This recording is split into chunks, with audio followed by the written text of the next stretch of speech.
Check, check, mic check. Mic check, 1, 2.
It is a beautiful day for softball here in Ellensburg, Washington, as we are back.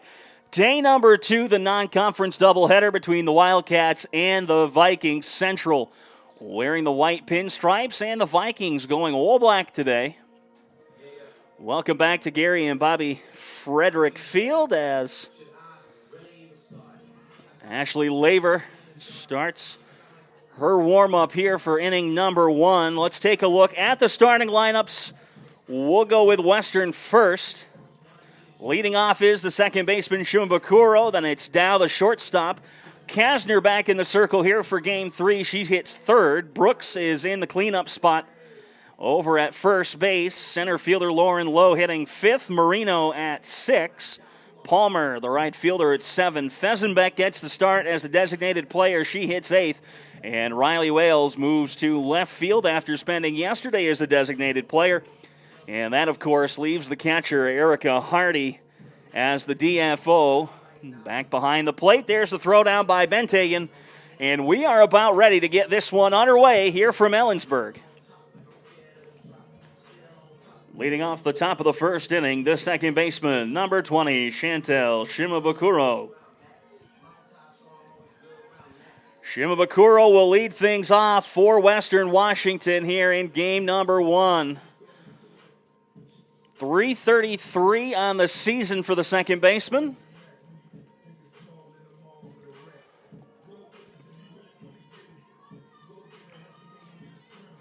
And already we've got time called before the first pitch. I think a gate might be open down that first base line.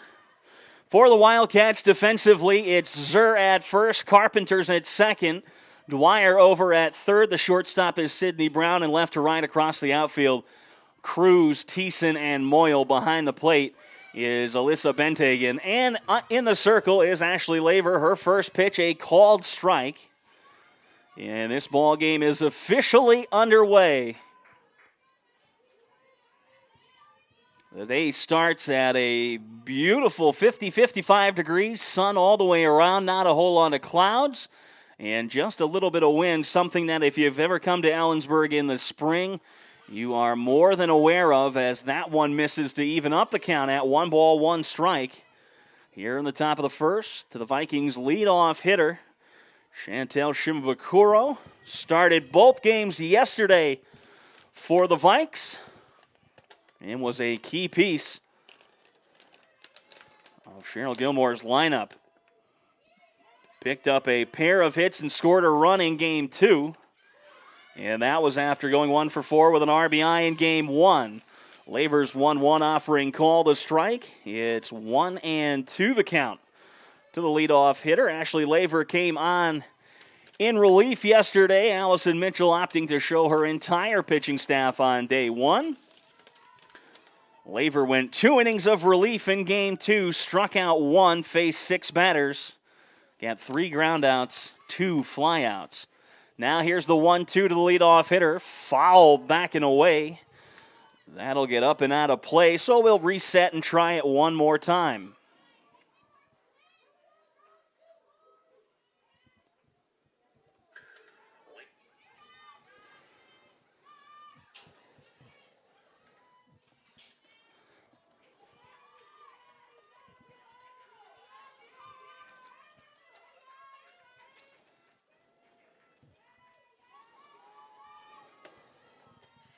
Here's the 1-2.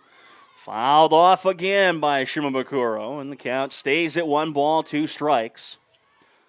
Nobody down here in the first as the sun dips behind the clouds. Western and Central split yesterday, a pair of 1-run games. Neither was pretty. And quite a few errors on both sides, and one thing of note here in Ellensburg, that second base area has been a minefield for fielders. This is on the line into left center and down. Cruz will scoop it up. Her throw cut off by Brown, and the Vikings have the leadoff hitter aboard. Now batting the shortstop, number 19, Tatum Dow.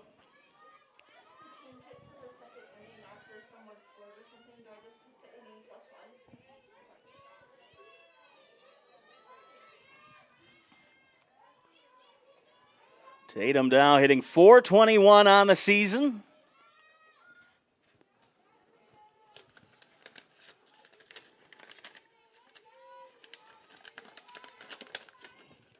In game one yesterday, 0 for 3 for the Vikings shortstop. Laver's first pitch to her a ball. And in game number 2, 1 for 2, ended up scoring a run. Drove in 2 as well. Top part of the lineup for the Vikings doing some damage in both games. Dow watches the 1-0. It's called a strike, 1-1. In 4 games so far this season, second basemen are averaging about 2 errors a game. And that's not just for Central Washington, that's for Western and UPS as well. All 3 teams combining for about 8 errors at the second base position as Dow takes a hack and misses, 1-2. It has been a rough start for second baseman in Frederick Field. Got a chance to walk the field earlier this week with assistant Tracy Tani, and you can tell it's a little bit different, a little uneven over in that second base area. Makes fielding on the hop a very tough challenge. Laver checks the wristband, the 1-2. That's upstairs. Dow thought about it, but held up.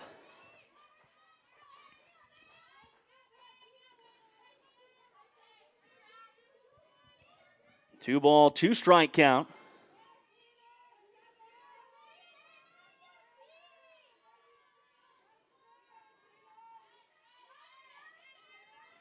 The 2-2.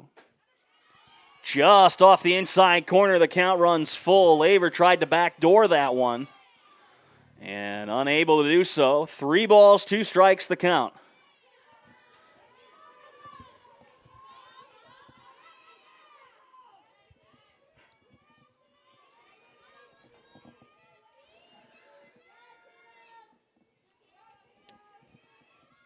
Here's the game's first payoff pitch.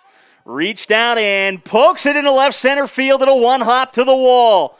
Gilmore waving around Shimabukuro. The throw bounces into third, and the Vikings have an early 1-0 lead on the RBI double.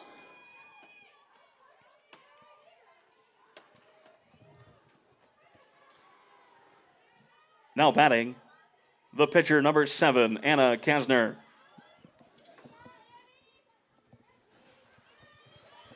Anna Kassner will stand in. A good piece of hitting there from Dow. That pitch looked like it was outer half of the plate, maybe off the plate just by a bit, able to slap that into left field. And the Vikings take the early 1-0 lead. No outs recorded so far. The first 2 hitters, a single and a double.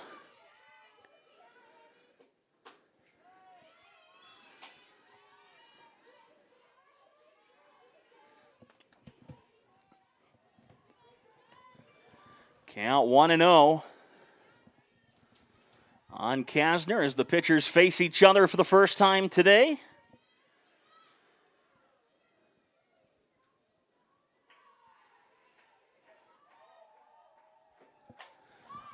In the air to left, Cruz drifting back at the track. That one is not going to be caught. And moving up to third is Dow on the F7.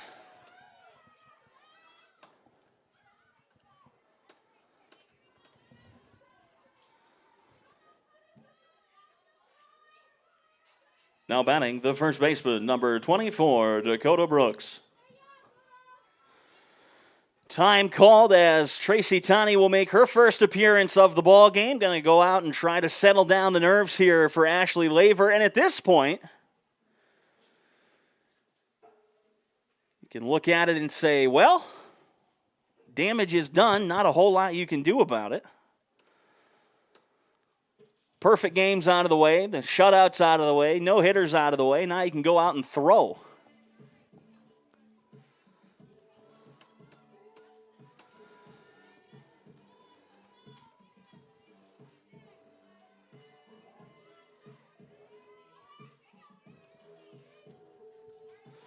Everybody going to head back to where they belong. Brooks hitting .300 on the season.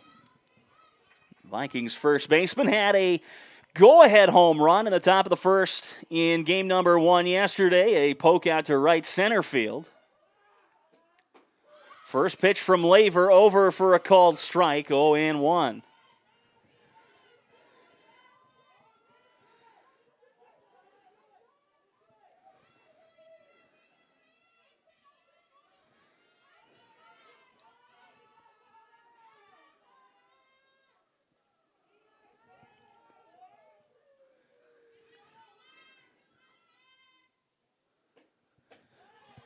Up and away, ball 1.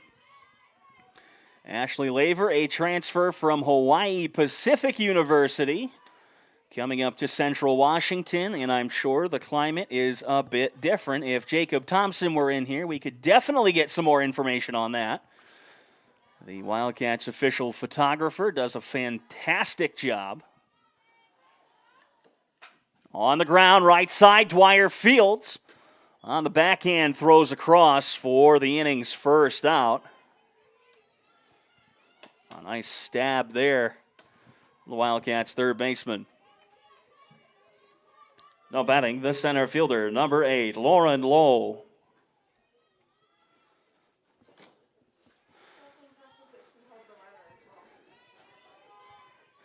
Lowe standing in, batting .471, off to a hot start in this early part of the 2021 season.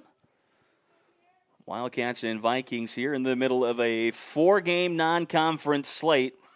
Squaring around a bunt and fouling it back at the backstop is Lowe. Count is 0-1. And Jacob Thompson, a member of the track and field team, a pole vaulter, as a matter of fact. He's been working now for the department for 3 years. His freshman year, he came out to a soccer game, took some photos, ended up sending them to Tyler Unsicker. As that one misses outside.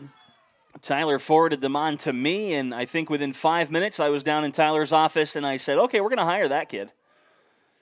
And since then, Thompson has been the official photographer for Central, moving into even a few more roles as he has progressed here at Central Washington.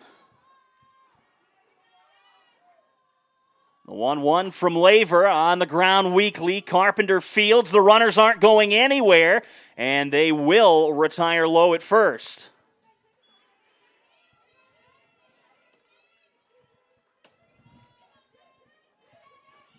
Now batting, the third baseman, number 14, Megan Marino. Marino standing in at .429. A good start for her.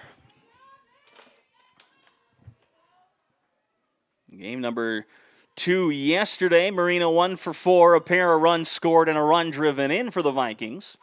She takes the first pitch she sees today for a strike 0-1. And in game 1, she wore the collar 0 for 3, but did come around a score. Vikings leading 1-0 here on the RBI double from Tatum Dow.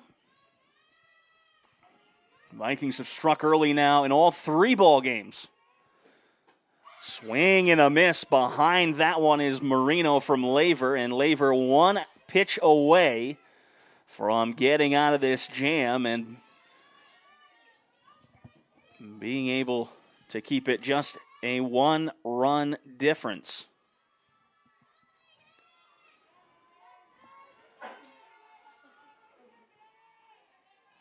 The 0-2 offering from Laver. That'll be high and outside. 1 ball, 2 strikes.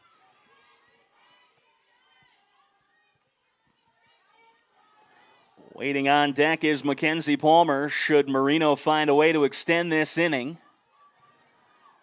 And home plate umpire is going to kick some dirt off the plate.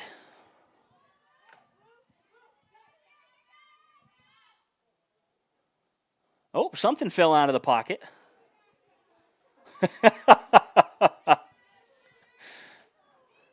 Whoops. I think was it his pen that fell out of his pocket? Yeah. opting.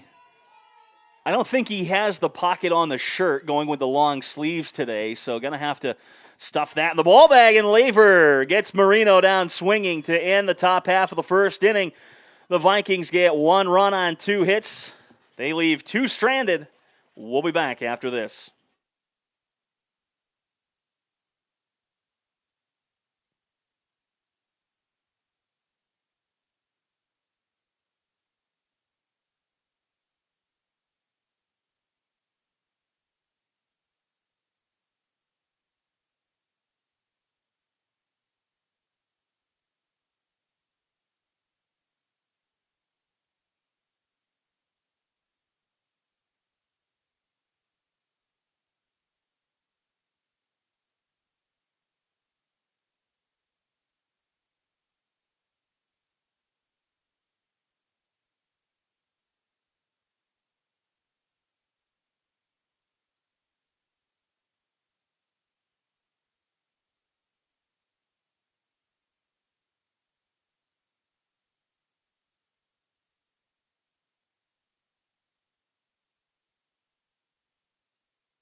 Bottom half of the first inning, Allie Thiessen will stand in for Central Washington at .385 on the young season.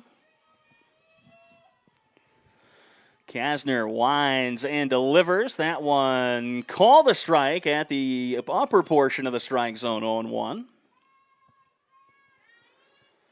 Kassner got the start in Game 1 for the Vikings yesterday. Went 5 2/3, allowed 4 hits, 5 runs, 3 of them earned. Walked 4 and struck out 6. She also plunked a batter, as that one misses off the outside, 1-1.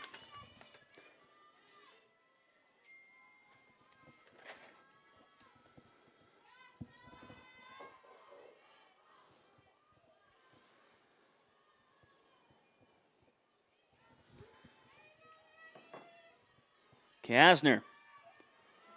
The 1-1 to Thiessen. Outside, 2 balls and a strike. Wind blowing a little bit harder here than it was yesterday around this time. As a matter of fact, even with the headset on, I can still hear it over the sound of my own voice. Not that I like hearing the sound of my own voice being played back to me in the headset. So that's a bonus. Here's the 2-1. Thiessen squares and fouls it off. That one, I think, banged off Hardy's chest protector. Now the home plate umpire's going to go out and have a pretty meaningless chat with the pitcher to give Hardy a chance to recover behind home plate. And that's one of those unspoken bonds between the home plate umpire and the catcher. If either one of them gets hit, the other one goes out and chats with somebody about nothing. One of those things, sometimes you take the time to go out and have a chit-chat with your battery mate about mechanics. That one is going to be fouled off. Hardy couldn't hang on to it, so the count stays at 2 balls and 2 strikes. But then other times you go out and you ask if they saw a game this weekend, if they're going anywhere interesting. And sometimes you walk out and you just say, I need a breather. And when the home plate umpire goes out, I don't actually know what they talk about because I was the catcher 90% of the time. If it wasn't behind the plate, I was stuck down at first. The 2-2 upstairs. Thiessen down, swinging for out number 1 in the bottom of the first. Now batting, the second baseman, number 25, Harley Carpenter. Harley Carpenter, 267 for the Wildcats thus far. Yesterday in Game 1, she wore the collar 0 for 4. And in Game 2, 2 for 3 with a run scored. First pitch is high, 1-0. Hardy holds it for just that extra half second. I was a big fan of that as a catcher, just holding it there.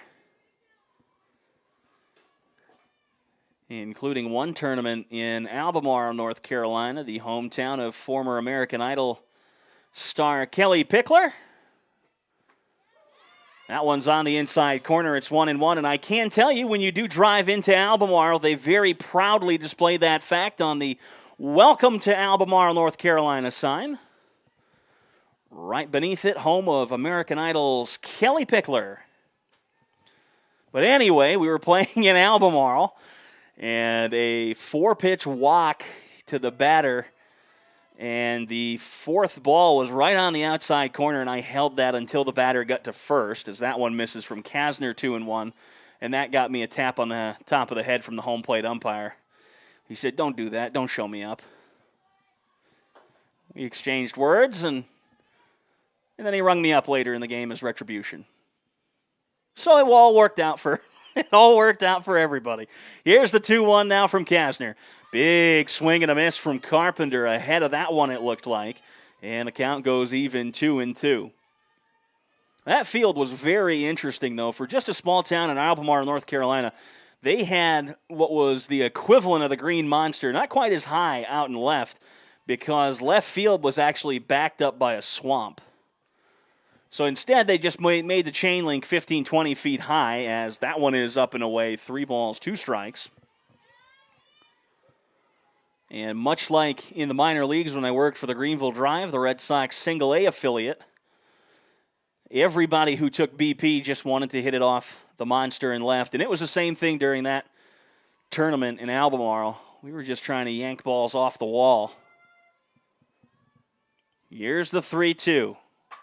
In the air to center, low going back. That's going to take a hop and roll to the bottom of the fence. Carpenter rounding second, heading for third. The throw, not in time. Mark it a triple to center for Carpenter with 1 down.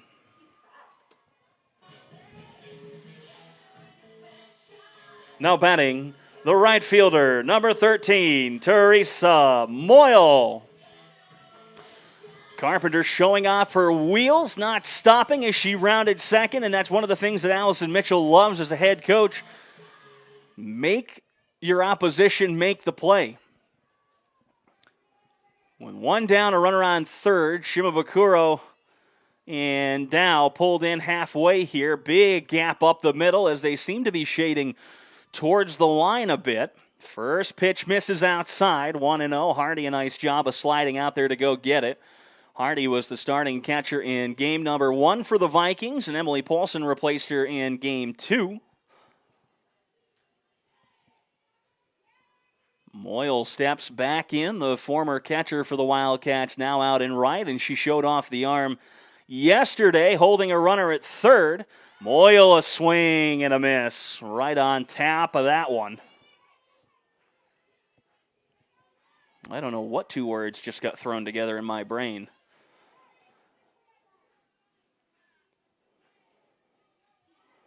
Moyle, the 1-1, steps back in, and she is crowding the plate. That back foot right on the edge of the chalk in the right-hander's batter's box. 1-1 misses low. It's 2 balls and a strike.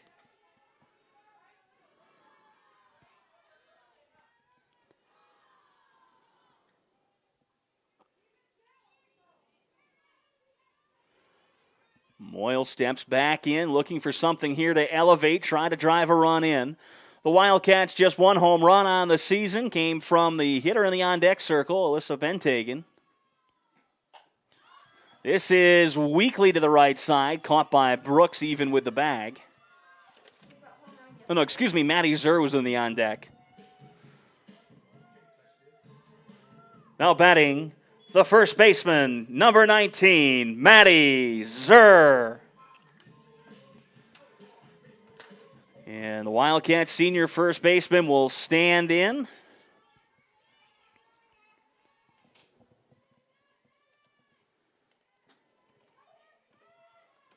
.364 through 4 games so far on the season. That one pumped over for a strike from Kassner.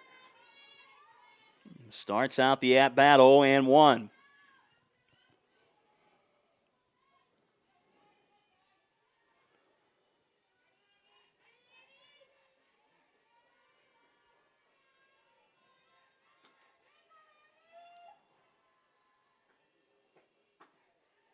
One misses outside. A beautiful job by Hardy to frame that one.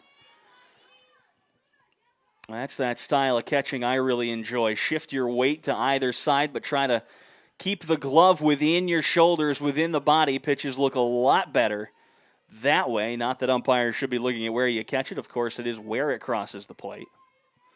But still, if you can make it look a little bit better back there, all the more to you. That one misses inside. Trying to bend that one around the inside corner. No dice. 2 balls, 1 strike to Maddie Zur.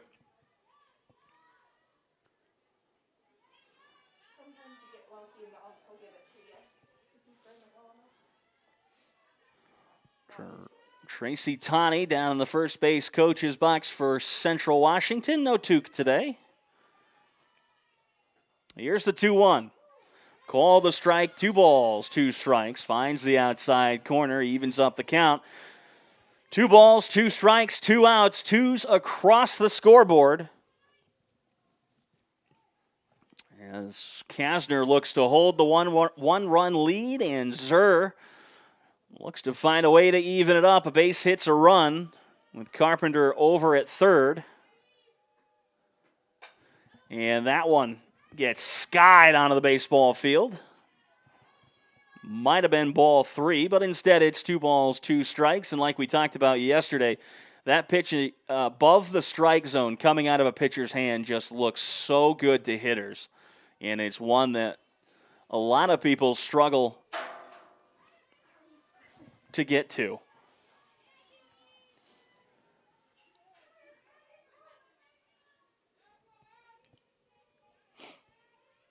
Kassner checks the wristband and delivers. In the air, right center field, low going over, but the catch will be made by Palmer.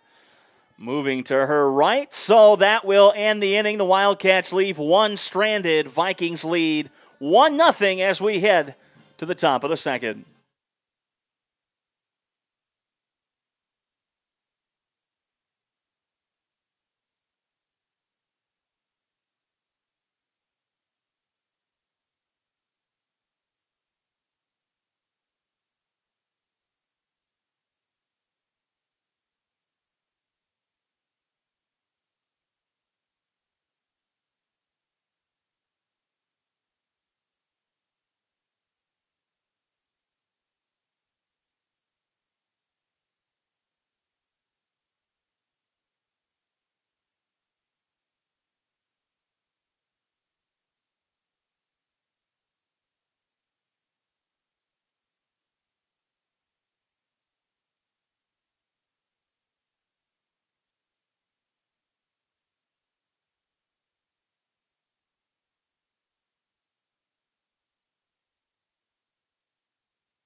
Top half of the second inning, Mackenzie Palmer leading things off for the Vikings. The first pitch to her, a called strike.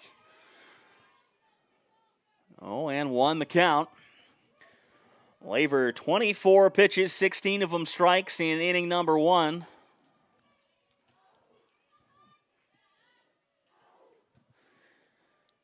Gets the call out from the dugout. Winds and delivers. Benthagen tries to drag it back to the strike zone, no dice. Count is 1-1. See a lot of snacks over there with the Vikings. Can't quite see if the Wildcats have any snacks, but the Vikings do. Here's the 1-1. Outside, 2 balls, 1 strike. When I worked for the Greenville Drive, our dugout snacks were, other than the bucket of seeds, which, looking back on it, you know, as we look back at the last 11, 12 months in the pandemic, and you start to realize that some of the things you did pre-pandemic probably weren't the best, and that does include sticking your hand into a bucket of sunflower seeds as Palmer swings and misses there to even up the count 2-2. Well, we had that bucket of sunflower seeds that would sit in the middle of the bench, right next to it the double bubble, which might be one of the worst brands of gum in history.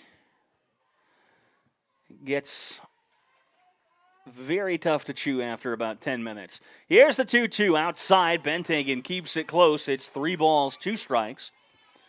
But our big snack was Kashi Goleen cereal. That was Gabe Kapler's favorite cereal that year, and he would bring it in, and we'd go grab a handful or 2 during the game. Now, if you were lucky enough to go sit in the bullpen a few times like I was, the snacks were double and triple decker sandwiches that the relief pitchers would make after already eating. As that one is outside, Benthagen tried to bring it back in, but it's ball 4, a leadoff walk for Palmer. Now batting, the designated player, number 44, Brooke Fesenbeck. Yeah, one of the relief pitchers for the Drive that year, Kyle Fernandez, a left-hander. And he kind of typified what baseball fans know as lefty pitchers, just kind of out there, a bit different. He certainly was a character. And about the 3rd, 4th inning every game, he'd go back into the clubhouse, come out with about 6, 7 sandwiches of varying decks. As that one misses, it's 1-0. And he would have a snack or 2 throughout the game. And share the rest with those of us out in the bullpen. Bullpen's almost like a 2nd grade classroom without a teacher. You really don't know what's going to happen out there from a given day to day, or even giving inning to inning. As Laver misses, it's now 2 balls, no strikes on Fesenbeck. Relief pitchers are already a little bit different when you look at the situations that they have to come into and when they're called into ball games. Sometimes just called in with a very short time to get loose. You got to be a little bit different to be able to handle that. And as this one's on the ground, Brown goes 6-4. The throw, not going to get Fesenbeck. They do get the lead runner, Palmer, however. And there's one out in the inning. Now batting, the left fielder, number 18, Riley Wales. Now it is the 9-hole hitter for the Vikings.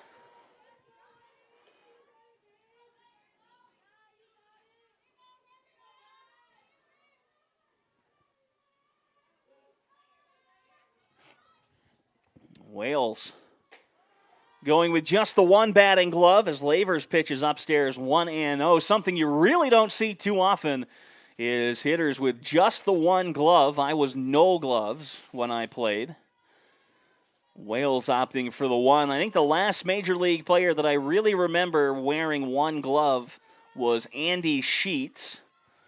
He was a league average middle infielder, played for the Boston Red Sox for a year or two, Tampa Bay Devil Rays at the time as well.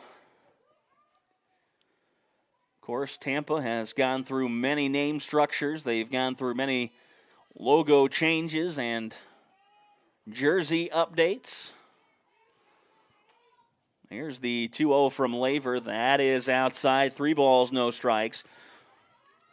But nothing really does compare to those 1998, 1999 jerseys back when Fred McGriff and Wade Boggs played for Tampa.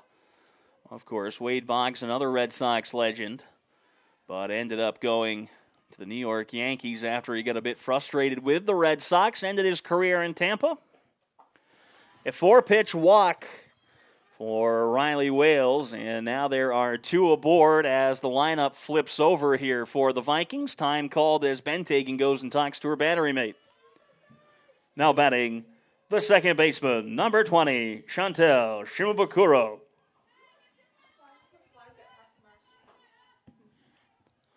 Home plate umpire is going to go break up that meeting.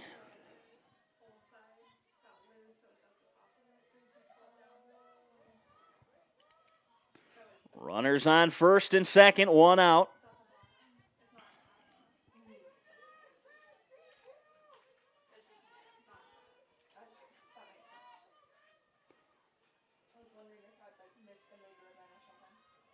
Here's the first pitch to Shimabukuro. That ball is going to be fair.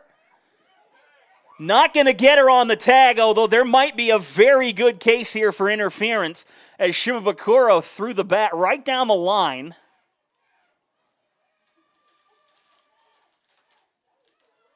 I mean, she threw it at the ball almost. That one just confused everybody. Shimabukuro thought for sure that ball was foul, and now we're going to have a meeting of the umpires here as they'll come together to talk that one over. I mean, Shimabukuro thought for sure either that ball had been fouled off of Benthagen or it was dropped by Benthagen. And then she had to book it down the line, and Shimabukuro is going to be called out, and now Cheryl Gilmore is going to come down the line and have a chit-chat.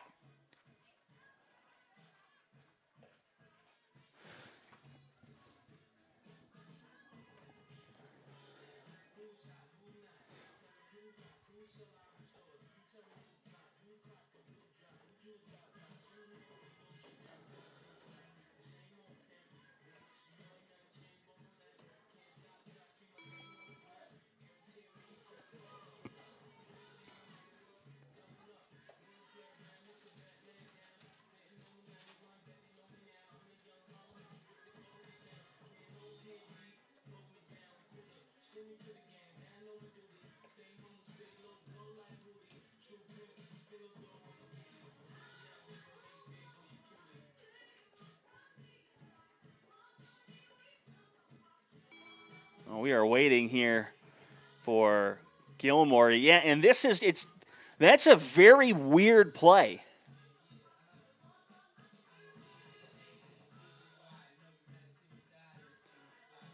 So Shimabukuro is out.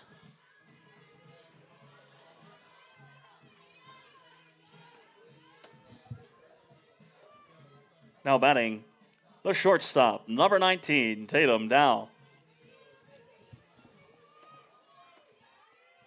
Just the way nobody reacted to it, not Benthagen, not Laver. Zur was late coming down the line. Shimabukuro hadn't left the box. Must be the top of the second inning. Everybody trying to get back into the swing of the game here. And it didn't even sound like it was hit that hard. It was definitely end-capped. Either that it was in off almost the handle. The count 1-0 here on down. Here's the 1-0. Swing, and that one is gone. On almost no doubter. Dow got all of that one. And the Vikings are going to take a 4-0 lead on the 3-run home run And that is the second home run for the Vikings in this series. Now batting the pitcher, number 7, Anna Kassner. Kassner 0 for 1, reached on an error in her first at-bat.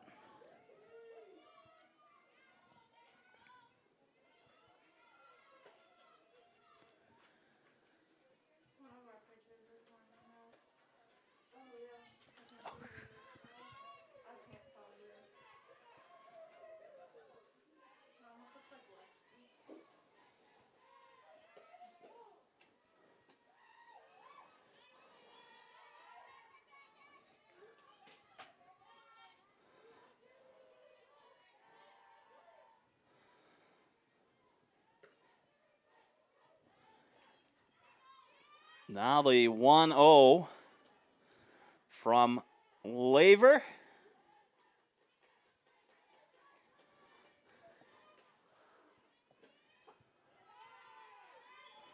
Make it 2 balls, no strike. 42 pitches, 21 strikes for the right-hander. Dow.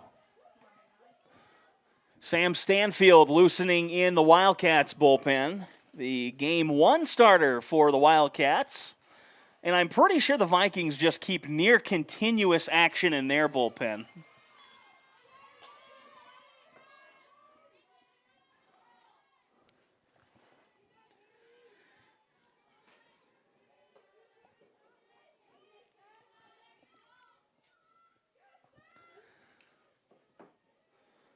Two balls, one strike here to Anna Kassner as Laver gets the signs, well, the call out rather. 3 balls and 1 strike.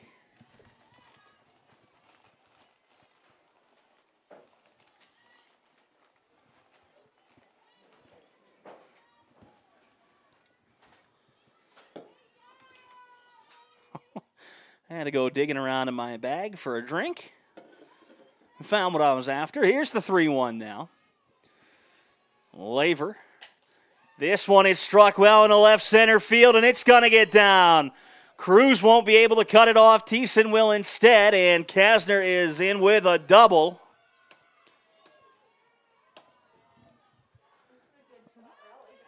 Oh, a little 2-out rally here from the Vikings. They'll keep it going. Now batting the first baseman, number 24, Dakota Brooks. Well, my PA voice today has slid somewhere in between Harry Carey and Vin Scully, but we'll talk about that later. Wildcats are going to make a pitching change here in the top half of the second inning. Sam Stanfield coming in when we return.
Sam Stanfield on for Central in the circle. She replaces Ashley Laver. Laver 1 2/3 innings, 4 runs on 4 hits.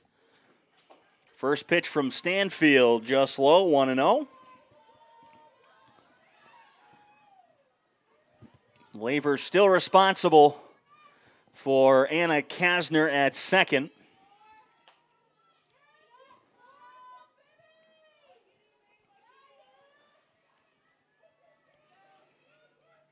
A 1-0. 2-0. Trying to live in that bottom part of the strike zone.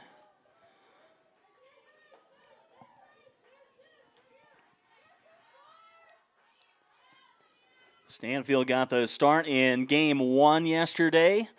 Was handed the no decision. Izzy Womack picked up the victory. That one a called strike. 2 balls, 1 strike on Brooks.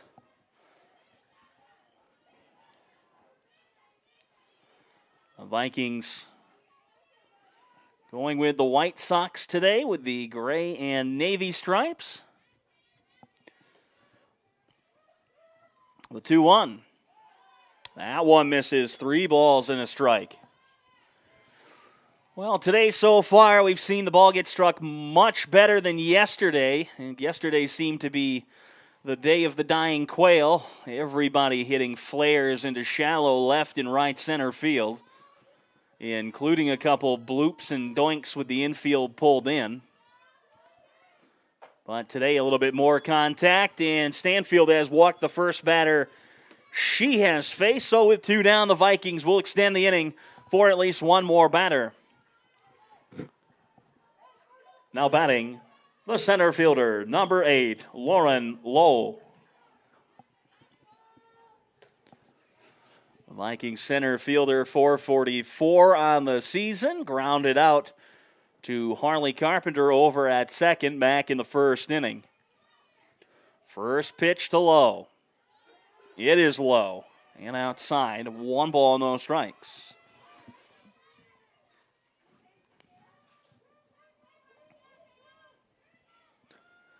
Bit of cloud coverage now as the wind is picked up from when we started. A couple of the Vikings pullovers hanging off the back of the jersey. That one's in for a strike on the back of the dugout, blowing around pretty hard over there.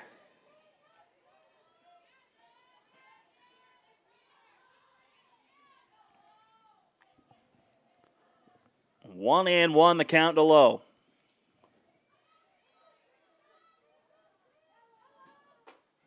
That one's on the outside corner, a strike.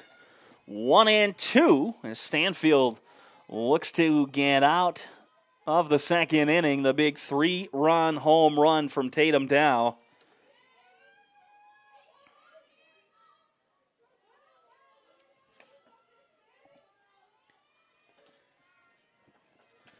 Here's the 1-2.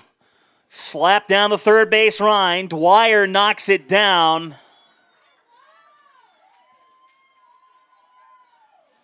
And right now that will go as a single.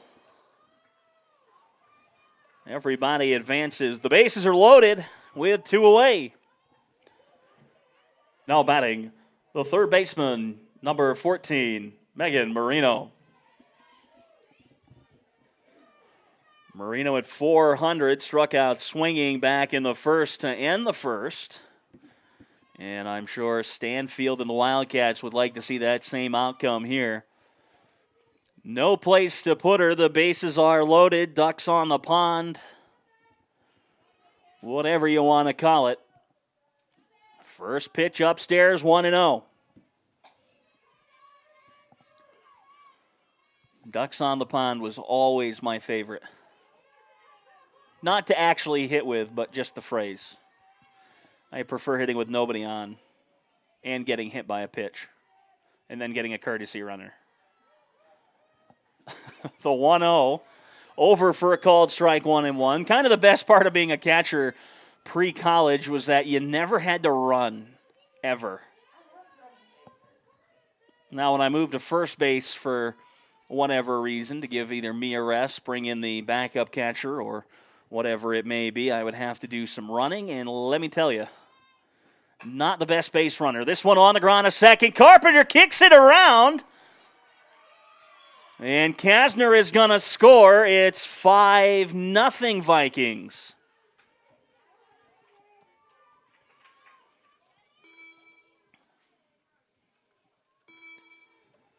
And now the infield's going to have a get-together. Well, from here on out, it's all unearned. Now batting, the right fielder, number 5, Mackenzie Palmer. Palmer back up to the dish. She started the inning with a walk.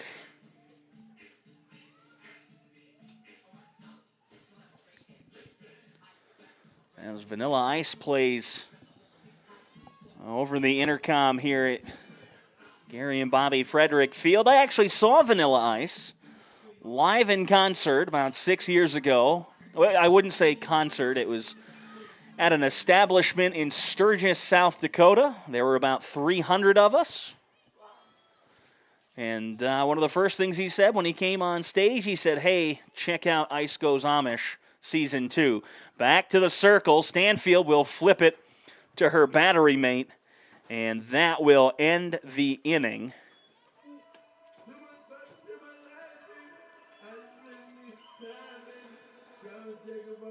The Vikings, 4 runs on 3 hits, helped along by 1 error. They leave 3 stranded.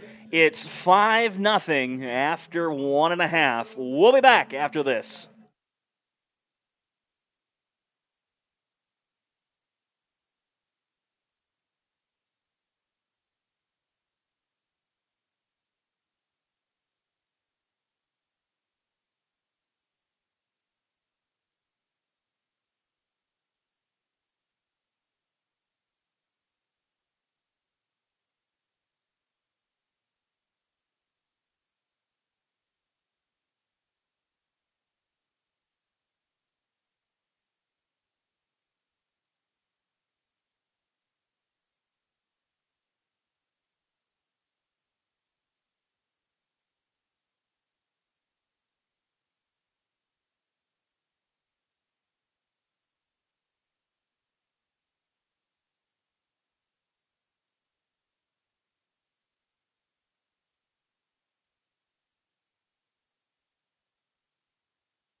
Welcome back to the bottom of the second inning. Benthagen leading things off. First pitch to her, a called strike. It's 0-1.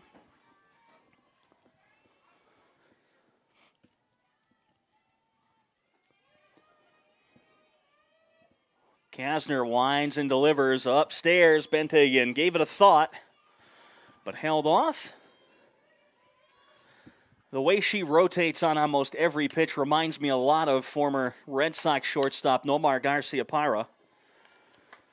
Back in the 90s, early 2000s, before he was shipped off to Chicago by Theo Epstein.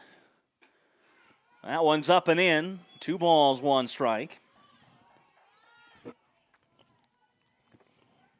Nomar was the batting stance for young New Englanders playing in their backyard. I was one of them. Tearing up my friend's backyard. We'd play baseball at least 3 times a day. Either that or floor hockey, as that one's upstairs, 3 balls, 1 strike, where we'd emulate players like Nomar Garciaparra, Pedro Martinez. And in floor hockey, you had Byron Defoe and at the time Joe Thornton, who's still around playing, by the way. It's very odd that I remember Joe Thornton's rookie year when I was in grade school as Benthagen grounds over to second for out number 1.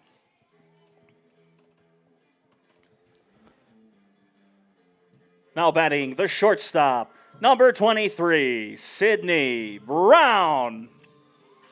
I can remember Joe Thornton's rookie year when he wore 6 for the Bruins, and now he is 43, playing for the Toronto Maple Leafs, Jumbo Joe. His career's been about as long as my entire lifespan. Brown swinging at the first pitch, 0-1, off to a slow start. Early in the season, just 154 for the Wildcat shortstop.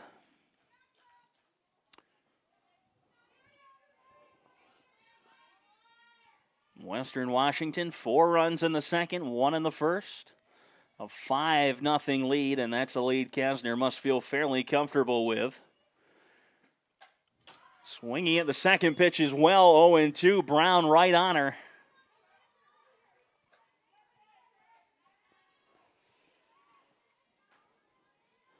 Sidney Brown also going with 1 batting glove.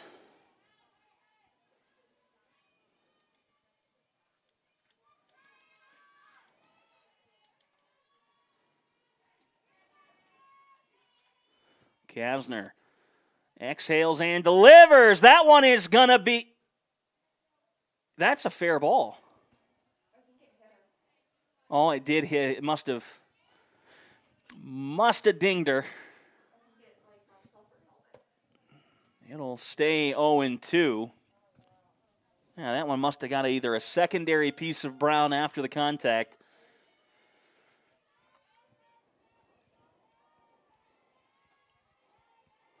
Now here's the 0-2 from Kassner. Down in the dirt, blocked by Hardy to keep it close. 1-2.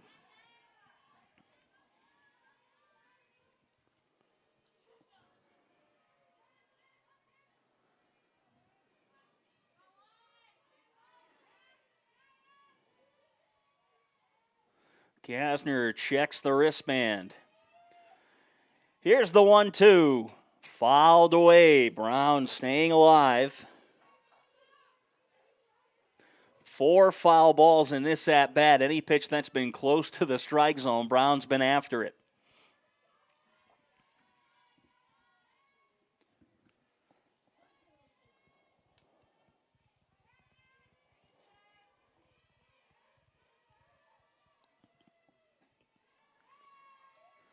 Here's the 1-2. Pulled foul down the line, giving chase. The catch will not be made, so we'll reset, try it again. Still at 1 ball and 2 strikes.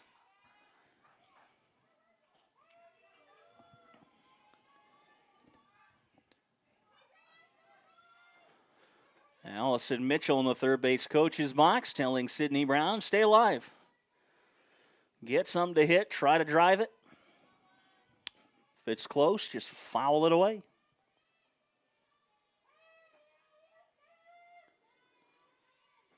A 1-2 again. Fouled ball down the third baseline. Now 6 foul balls in the at-bat for Sidney Brown.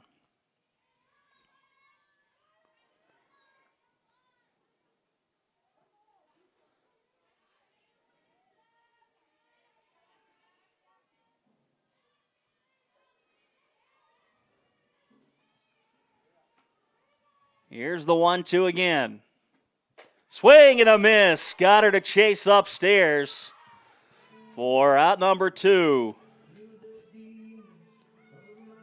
Now batting the designated player, number 15, Lisi Bannon. Bannon stands in, 2 gone on the inning, and an even 300 on the season. Bannon, one of those hitters who really works the count for the Wildcats. Draws quite a few walks. That one slides in for a strike, 0-1.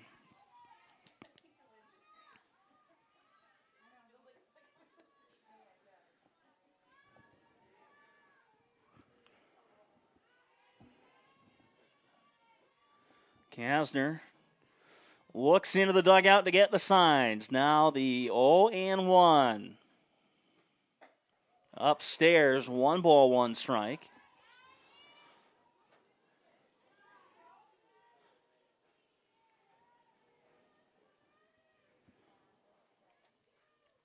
Western's offense has been potent early on in this series.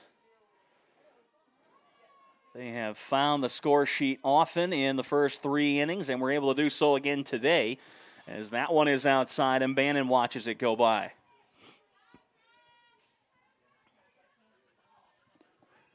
Sun hidden behind the clouds, and you can certainly feel it.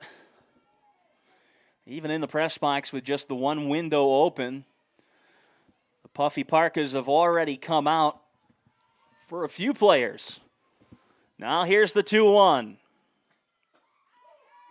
Call the strike on the inside corner. 2 balls, 2 strikes.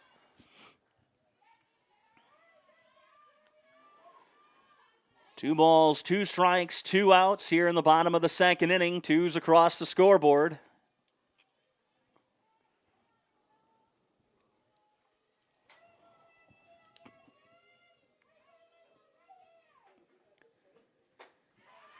And that is strike 3. That'll end the inning. No runs, no hits, no errors, nobody left stranded. Fesenbeck will lead off for the Vikings when we return for the top of the 3rd.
Top half of the 3rd inning, Fesenbeck leads things off for the Vikings.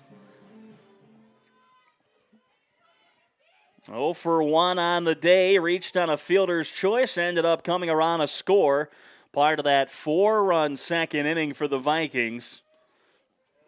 Thanks in large part to Tatum Dow's 3-run home run, as Fesenbeck slices that one down the first base line and foul. Looks a lot like my drive in golf.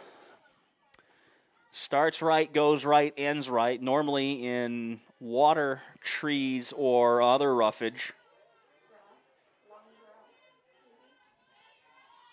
My drive swing does end up looking a lot like Jim Furyk's, just that inside-out, up, real different type of swing.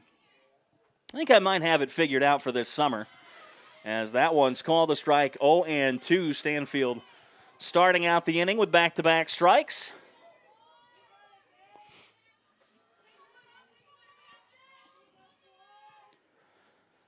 Fesenbeck stands back in. Stanfield getting the call out from the dugout.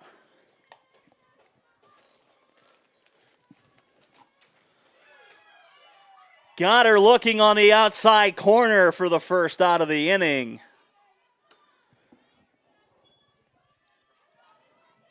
Now batting the left fielder, number 18, Riley Wales.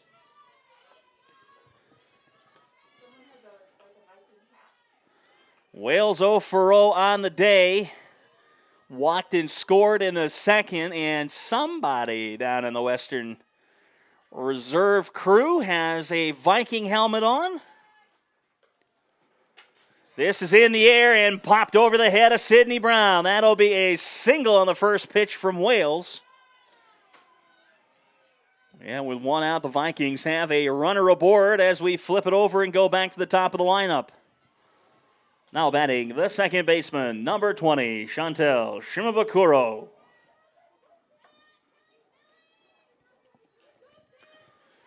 Shimabukuro, 348 on the season, 1 for 2 today.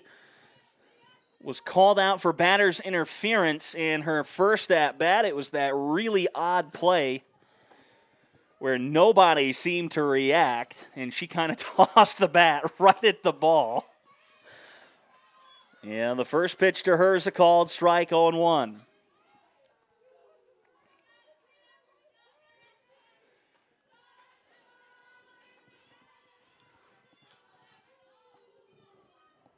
Wales over at first.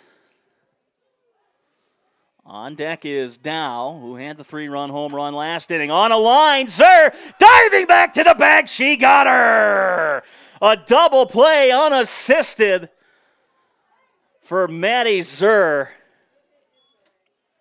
And that is going to end the inning. It's 5-0 as we head to the bottom of the third.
Bottom of the third inning, Dwyer will lead things off for Central Washington as the Tukes have started to come out.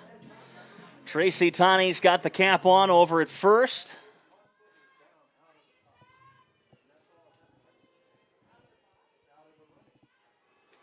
Kassner has allowed just the one hit. Here's the first pitch. Called a strike, 0-1 from the right-hander. Dwyer off to a slow start, 133 on the year. Again, just the fifth game of the season, excuse me. Not a whole lot to go off of. Still calculating batting averages really by as this bunt is laid down right back to the circle. Kassner fires to first, just a little bit too much on the bunt. And that is the first out of the inning. And now it'll be Allie Cruz. Now batting, the left fielder, number 18, Allie Cruz.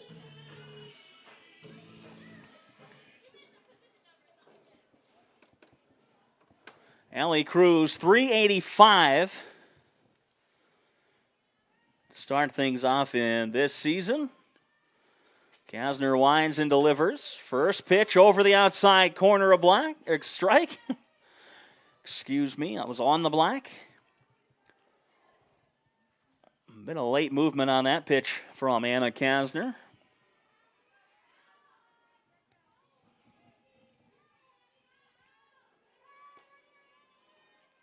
Now here is the 0-1.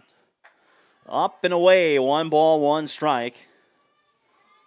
The Wildcats just 1 hit and 2 errors defensively so far. The Vikings 5 runs on 6 hits, no errors defensively. Oh, the Viking helmet has come off in lieu of a beanie down there on the Vikings bench. That one's fouled off. It might get back to the baseball field. The count now 1-2 on Cruz. Back to the top of the lineup for the Wildcats. Allie Thiessen waits on deck after Cruz.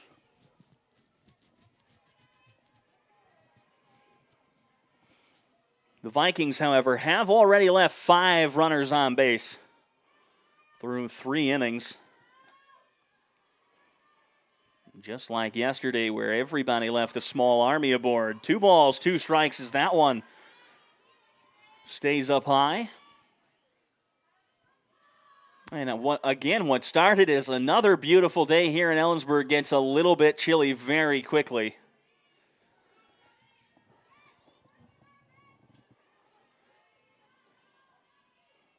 And you can almost see that cold start to affect pitchers later in the day.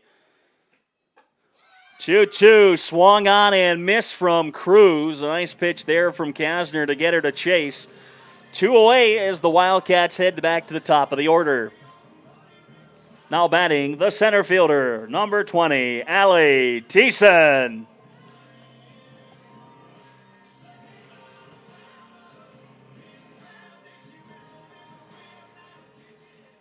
Now that we're 5 games in, I can definitely tell her walk-up song is not Nickelback. However, it still sounds like Nickelback as the first one's pumped over for a strike, 0-1. I think somebody should go to Nickel. We should have at least one game where we can determine walk-ups for players. We did that in the minor leagues back with the Greenville Drive. Mike Chambers, the utility guy, kind of that clubhouse glue guy, he actually submitted a list for one game of walk-up songs that he wanted to hear for every player as Kassner finds the outside corner, a strike 0-2. And there were some absolute gems in that playlist for that game. We all had a very good chuckle in the dugout.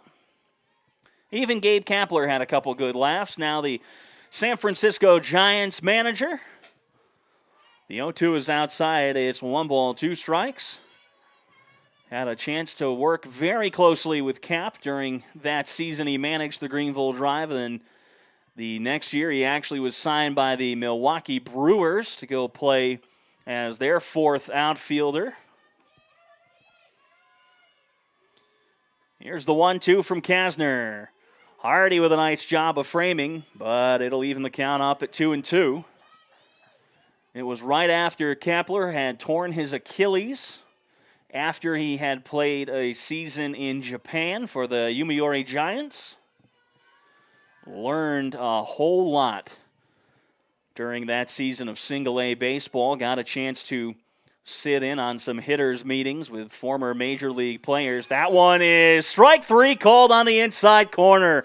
Kassner gets Thiessen looking, and that is going to end the 3rd inning. It's 5-0 Vikings when we come back for the top of the 4th.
Top half of the 4th inning.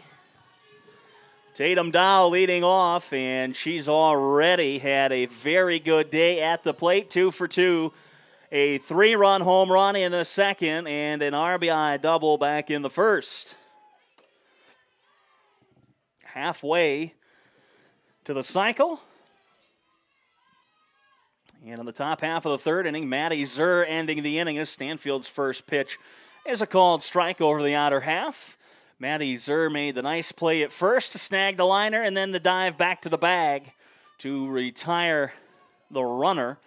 Reminded me a little bit of John Valentin's unassisted triple play back for the Red Sox in 1999. That is up and away, ball one. Johnny Val, the shortstop and third baseman for the Boston Red Sox, moved to third after Nomar Garciaparra made his debut, I believe, in 1997 or 1998. Johnny Val caught a line drive just off the ground, tagged the runner as time is called by Dow, and she steps out. Tagged the bag at second, and then the runner coming from first, he tagged as well. And nobody had really any idea of what had happened. It was one of the rare unassisted triple plays. Dow fooled on the off speed. Oh, it's a ball. Just low. 2 balls, 1 strike.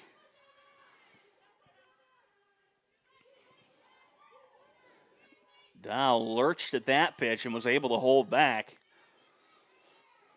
That's always the sign of a good hitter, is when you can clutch up like that. Realize that you're probably off balance and don't need to swing, despite the fact that you've committed about 2/3 of the way to swinging. Hit a pole, win a prize. That one goes off the backstop and off the pole. 2 balls, 2 strikes.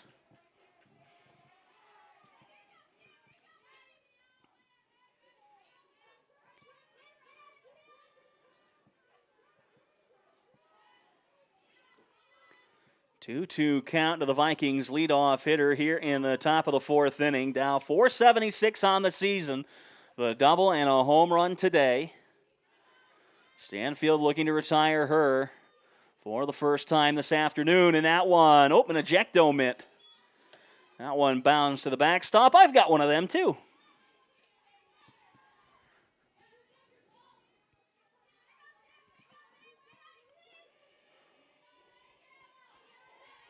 Softball catcher's mitts, much stiffer than baseball's. In baseball, you got a lot of thick padding, and it just forms a very nice socket for the ball to go into. That one fouled away as Dow stays alive. And softball, it tends to be a little bit different. Ben Tagan's going to have to hold on to that one. The umpire wants to give it a look over. And unlike professional sports, we do not have 144 balls ready to go for game time. We might have a dozen. I think it's a dozen. Maybe 2 dozen. But not 12 dozen.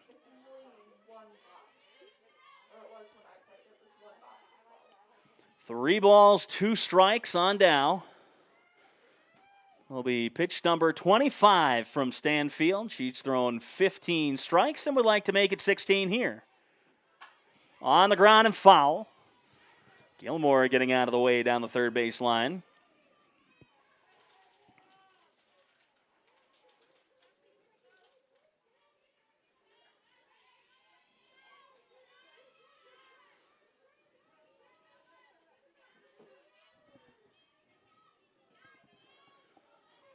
Reset, and we'll try this full count pitch one more time.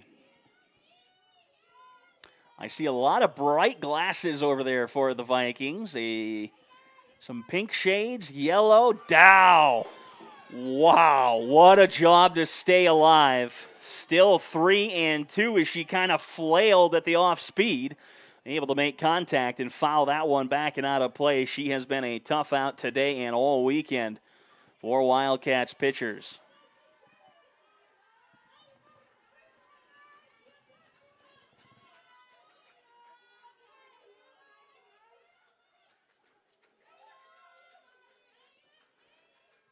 Now the 9th pitch of the at-bat is ball 4. Fouled off the last 3 pitches to draw the walk, and the leadoff hitter is again aboard for the Vikings. Now batting the pitcher, number 7, Anna Kassner.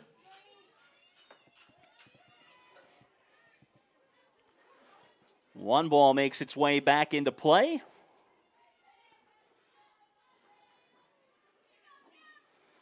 I remember a game late in 2007, back for when I was working as the bat boy for the Greenville Drive, as Stanfield's first pitch is fouled back off the backstop, where we were late in the season. We knew the umpiring crew pretty well, guys who had worked quite a few series in the South Atlantic League and floor field at Greenville.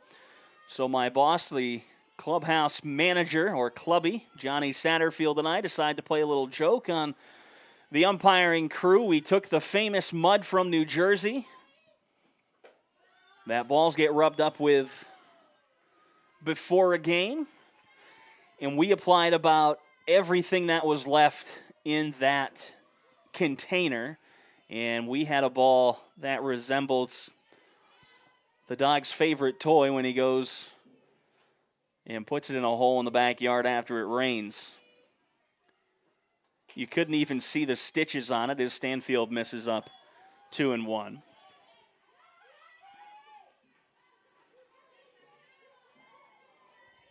Really, we just wanted to see the look on their faces to see a ball that bad sitting at the top of the ball bag for that game. 2 balls and 1 strike to Kassner from Stanfield. That'll be strike 2, 2 balls, 2 strikes. Minor league baseball, where the umpires will throw balls out of the game if they have the slightest blemish. And in the minors, of course, you have a dozen ready to go. And I think at the major leagues, it's even more than that. And that is going to miss. 3 balls, 2 strikes. Kassner works the count full against her counterpart. Twirls the bat, gets back in. The payoff pitch to Kassner, and this is after Dow worked it to a 9-pitch full count at bat. The 3-2 on the ground. Brown to second for 1, on to first, throws it away. Kassner is going to get to second as that ball goes out of play. And the Wildcats do retire 1.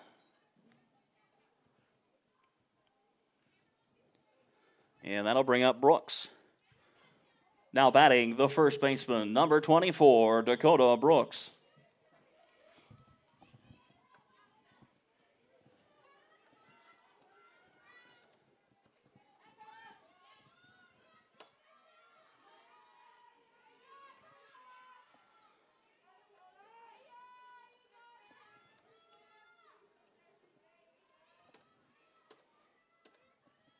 We have 1 away. Kassner at first.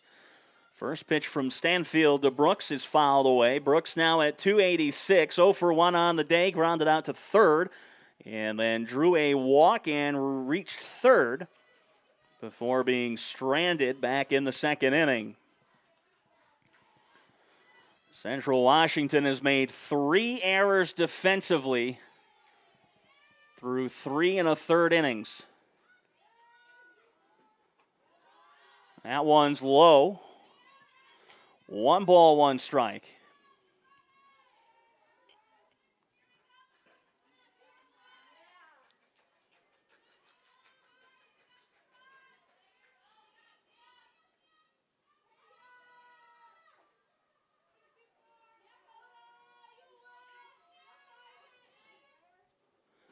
A 1-1, fouled back and out of play. 1-2 to Brooks.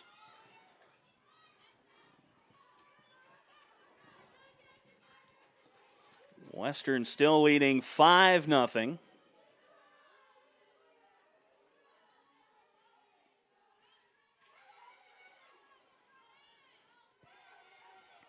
They've scored 5 runs on 6 hits. The Wildcats have just 1 hit through 3 frames offensively. That one misses, ball 2, counts even at 2-2. Wildcats infield, and Sam Stanfield wanted that pitch. Did not get it, however. Stanfield looks into the dugout for the call-out.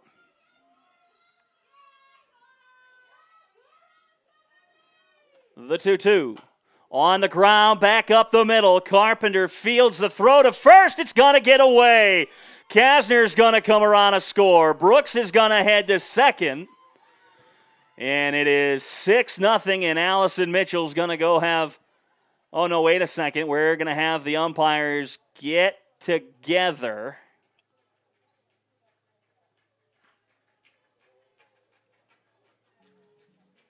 And we're going to have to wait here to see what exactly they're discussing. I'm not sure. But Allison Mitchell's going to have a talk with her team.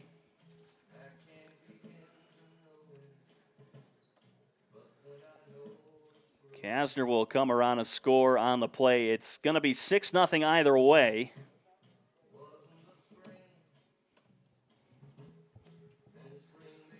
As it stands, Brooks is on second. I think they were checking on Anna Kassner and whether or not she was going to officially score on the play. Right now, they haven't brought her back.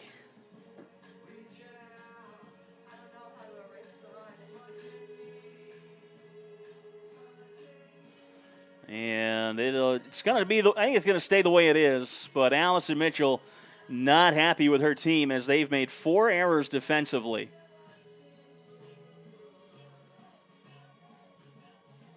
Now batting, the center fielder, number 8, Lauren Lowe. Sweet Caroline playing over the PA system here at Frederick Field. I hear some of the Vikings players down there singing along with it.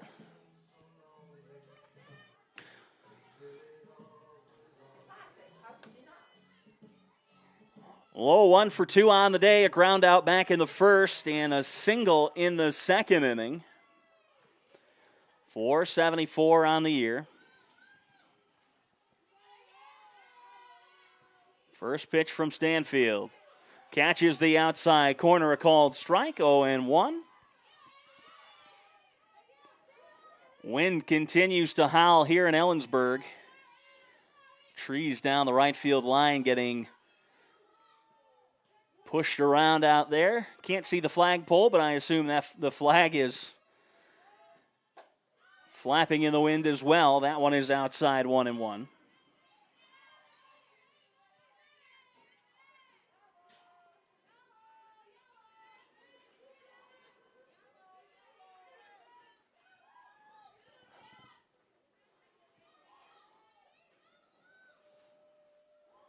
Stanfield toes the rubber, now winds and delivers.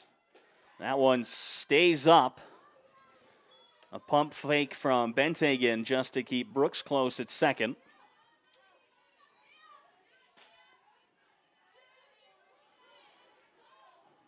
Maddie Zer's had a tough day over there at first base trying to track down throws from the infield.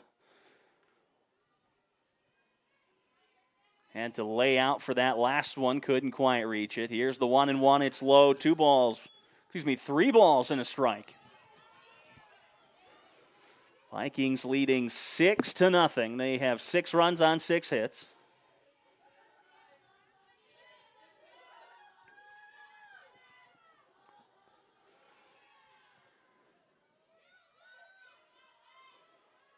The 3-1 offering. On the ground, right side, and foul. Marino tried to corral it with the bat, was unable to.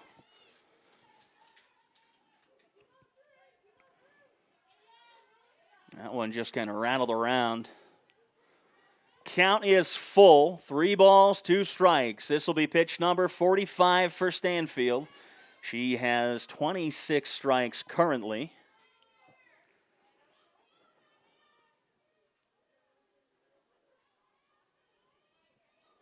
Now the payoff pitch. Fouled away. That one pinballs off the leg guards of either Benthagen or the home plate umpire.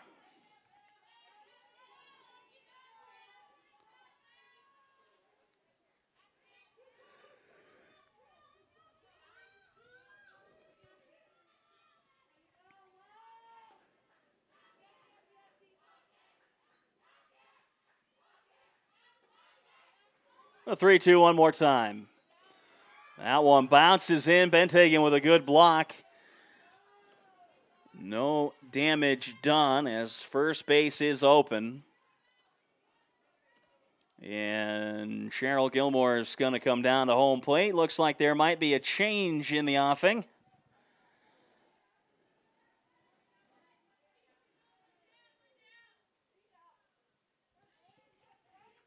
It'll be Macy Tarbox making an appearance here at the plate. Pinch hitting for the Vikings, number 10, Macy Tarbox.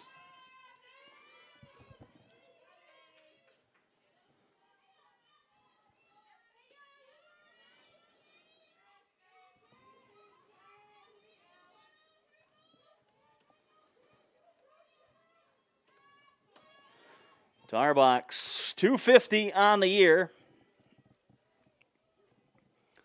Has an open stance at the plate. Time is called, and a good pitch over from Stanfield. But the home plate umpire, I was wondering if he was going to...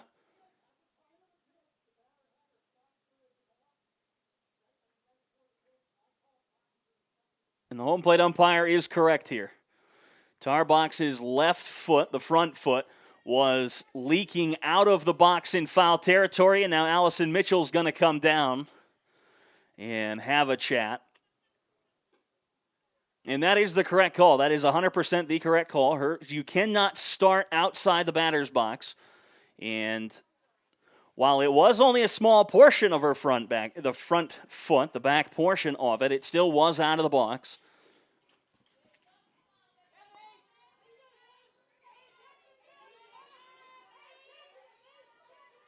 That's why I always kicked out the back line as a hitter, my first at-bat. Just get rid of that chalk. Nobody can tell. Gain an extra half an inch of real estate.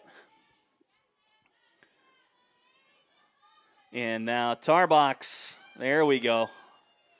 All in here. She'll adjust one more time, readjust again. Here's the first pitch. It skips in, a ball 1-0. And now that's a little bit tougher for Tarbox, having to make a small adjustment to her stance. She's not quite as open, I think, as she'd like to be.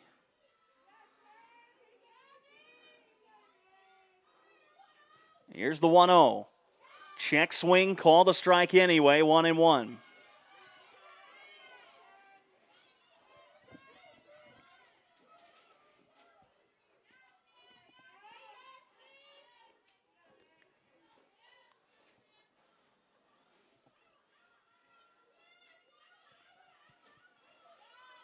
One on the way. Inside corner, call the strike, 1-2. And, of course, Tarbox having to readjust her stance where she stands in the box a little bit. She's about half of her foot length closer to home plate than she was when she started the at-bat when time was called. Now here's the 1-2. Fouled away. That was pitch number 51 for Stanfield, 31 of them strikes. So right at 60%.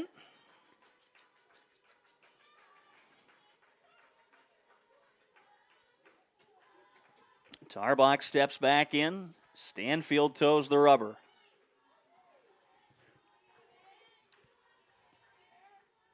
The 1-2. Got her looking on the outside corner. 2 away here in the top of the fourth inning, and Gilmore is going to make another change. Palmer is not going to hit. Instead, it'll be Tori McDowell.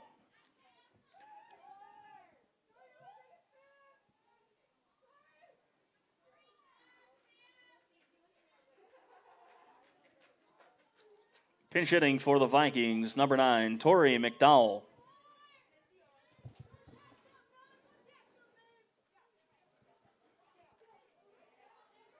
And the big question will be whether or not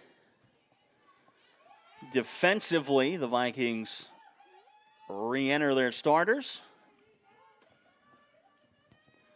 But here is McDowell. 1 for 2 with a run scored in game 2 yesterday. First pitch she sees as a strike.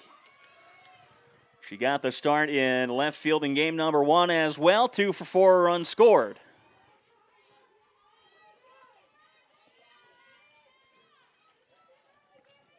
The Vikings, a pair of runners on. It's Brooks on second, Lowe on first, 2 down here in the top of the 4th. The 0-1 in the air, left side. Brown moving over, and she will make the catch for out number 3. The Vikings, however, do get 1. No hits, helped along by 2 errors, and there are 2 more stranded as we head to the bottom of the 4th.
Bottom half of the 4th inning, Harley Carpenter leading things off for Central Washington, the second baseman. First pitch is outside, 1-0.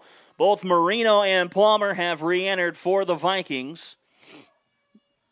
So McDowell and Tarbox both are done here for game number 1.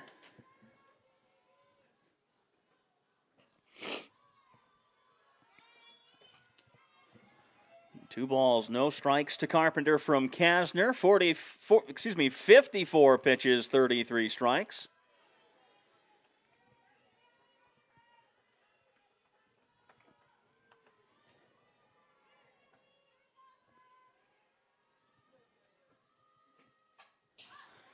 That one is foul back off the screen as Carpenter took a healthy hack on the 2-0.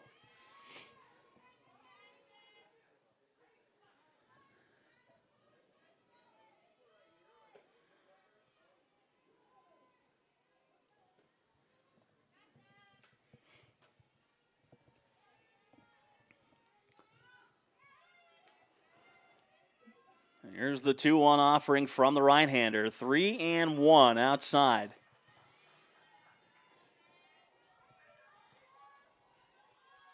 Carpenter in the hitter's count, sitting dead red. Looking for something she can drive to a gap. Vikings lead right now, 6-0, grand slam proof. And that is hit foul. It'll be out of play over the bullpen. Count will move to 3 balls, 2 strikes.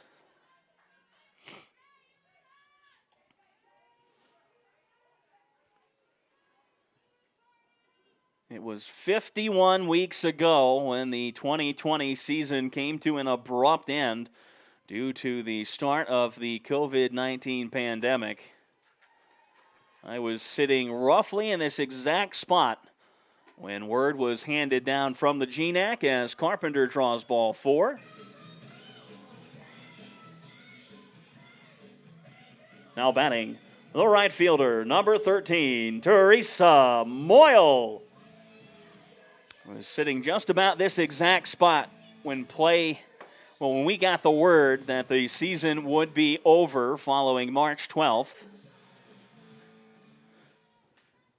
And at that point, we did our best to try to throw together some recognition for the seniors for that year.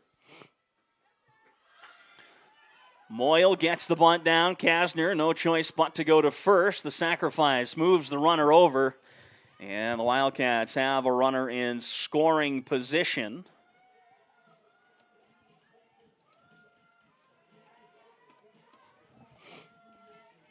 Now batting, the first baseman, number 19, Maddie Zur.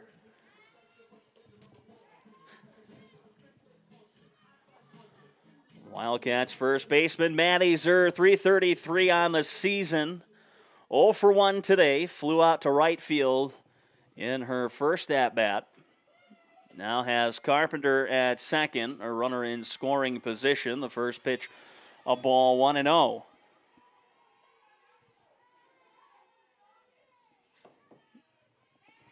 March 12th, 2020, the day athletics came to a standstill. As a matter of fact, game programs from that day are still sitting in the game program box just outside the bleachers here in Ellensburg. The Wildcats and Vikings were squaring off in GNAC conference play.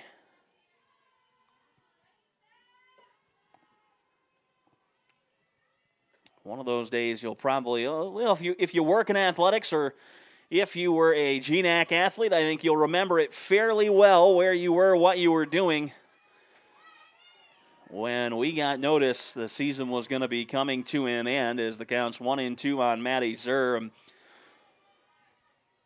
12 months later, here we are.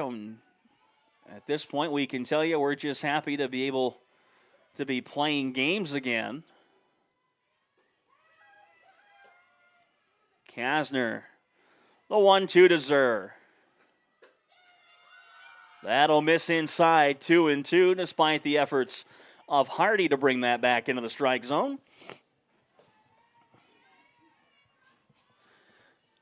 Erica Hardy, very fluid with her movement behind the plate, especially the glove. It's a subtle drawback into the strike zone rather than that big snap that some catchers do. And here's the 2-2 to Zur, fouled away out of play. And when I worked for the Greenville Drive, obviously got to know some of the umpires pretty well, and you go have to chat with them 3 or 4 times a game, as well pre and post game. Sometimes they ask you to track down a soda or something to drink, maybe some food from concessions. But as one umpire told me during my second year, he abhorred when catchers would do that big snap, especially on pitches that were clearly balls. And Zur chases after that one. The tag from Hardy will ensure the out, though Zur gave herself up, and there are 2 down. Now batting, the catcher, number 16, Alyssa Benthagen.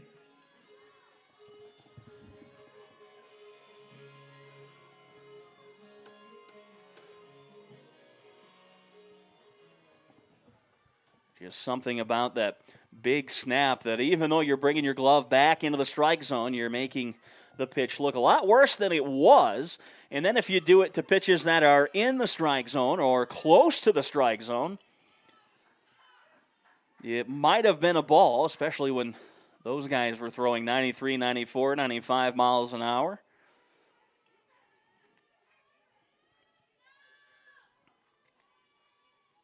Oh, and 1 the count. Kassner winds and delivers. Inside. 1 ball, 1 strike. The Wildcats have just 1 hit. They have struggled for base runners today.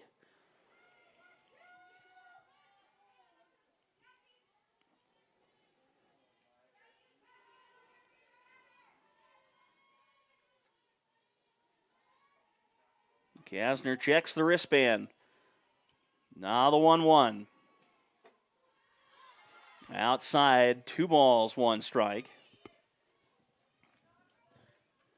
68 pitches for the right-hander, 41 of them strikes. 2-1 the count to the Wildcats catcher. Kassner pitching with confidence here in the bottom of the 4th. Has done well so far and has a fairly decent lead as this one is skied to the right side. Drifting back, Shimabukuro will make the grab as she calls off Palmer, who was coming in from right for the inning's 3rd out. Top of the 5th, when we return, the Vikings lead it 6-0.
Top half of the 5th inning, Fesenbeck leading off for the Vikings. 0 for 2 on the day, reached on a fielder's choice and came around a score back in the 2nd inning, part of that 4-run inning for the Vikings. They'll check down at first. No, she did not. And then in the 3rd inning, she struck out looking.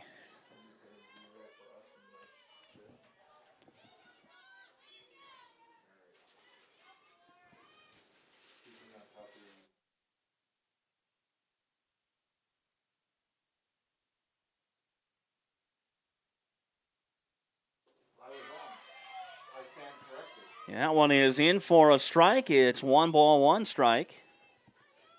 As Sam Stanfield came on in relief. 56 pitches, 35 of them strikes so far for the right-hander.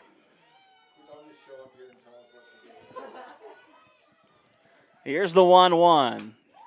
Oh, I ate that sentence. 1-2 the count. The words just didn't quite make it out. 1-2 to Fesenbeck.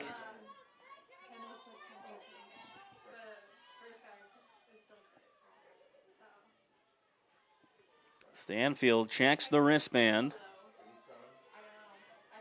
And the 1-2. That one is high. It was a good-looking pitch, though. Something with 2 strikes. Hitters might have the propensity to chase, but Fesenbeck is able to hold off.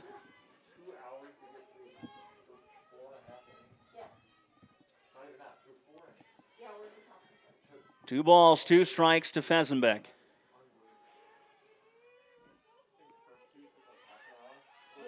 The 2-2. In the air to right field. Moyle is under it, and she will haul it in for the inning's first out. And that'll bring up the number 9 hitter for the Vikings.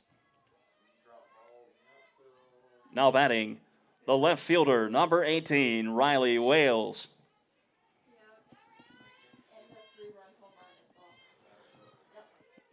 Wales in game number 1, 1 for 1. She reached on a walk in the second, came around to score, and then singled in the third inning.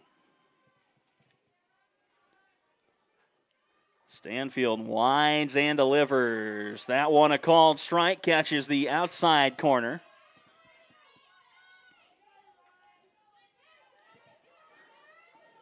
The Wildcats go on the road next weekend. They travel to Western Oregon University. Here's the 0-1. Struck well in the air to center. Thiessen going back at the track. The wall. It is gone. Thiessen got to the wall, put her glove up, and for a second I thought she had robbed it. But Wales makes it a 7-0 game with a home run to the deepest part of the ballpark.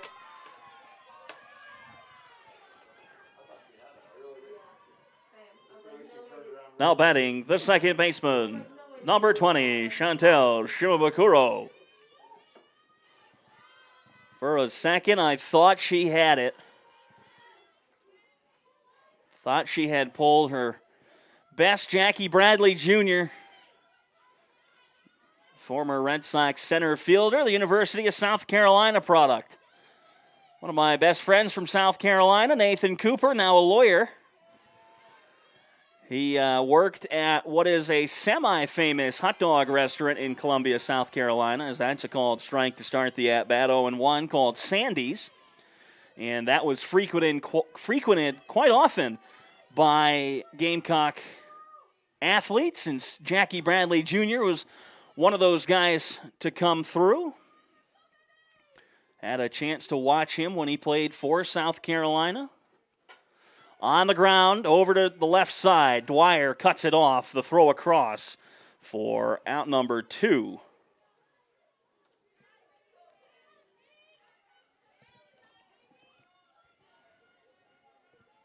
Now batting the shortstop, number 19, Tatum Dow. Dow will stand back in, and she has been a monster at the plate today. 2 for 2, 4 runs batted in, had the double in the RBI in the first. The 3-run home run in the second out to left field, and then drew a walk in the fourth. First pitch, a strike, 0-1. And Jackie Bradley, one of probably the most elite defenders in Major League Baseball, still does not have a home. Did he just sign? Oh, well, Jackie Bradley Jr. might be playing this year. That's good. That one misses inside. Benthagen tried to bring it back over. It's 1-1.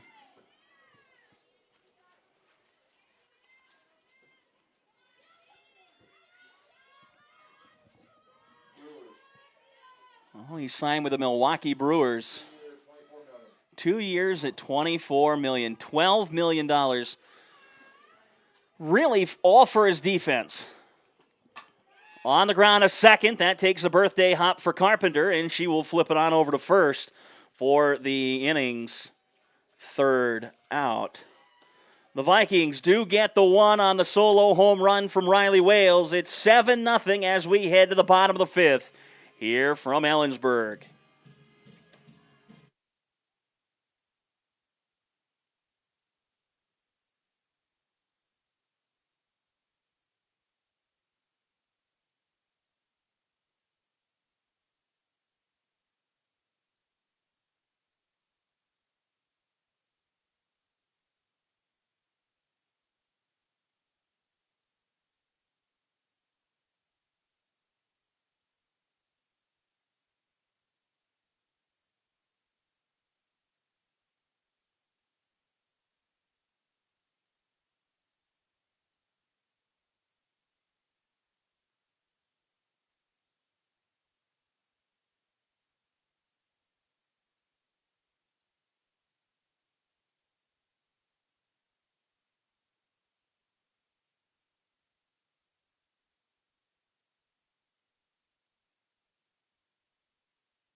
Bottom half of the fifth inning, Sydney Brown will lead things off for Central. Tracy Taney over in the first base coach's box has added the toque, the parka, and the gloves. Can't see Al down at third, but that temperature dropping even though it's only 1 p.m.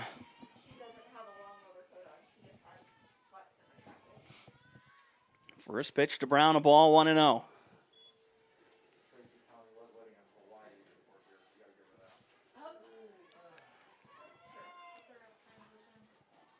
The 1-0 offering in the air. That'll be to straightaway center field and hauled in by Lauren Lowe for the inning's first out. Now batting the designated player, number 15, Lisi Bannon.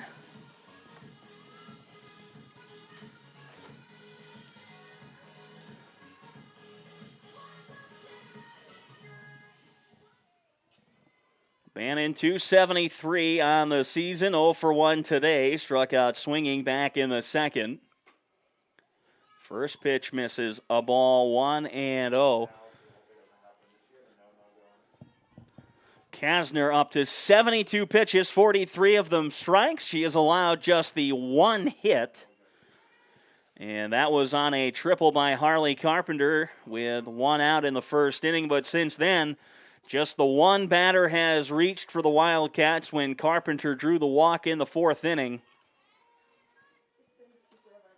2 balls and no strikes to Bannon.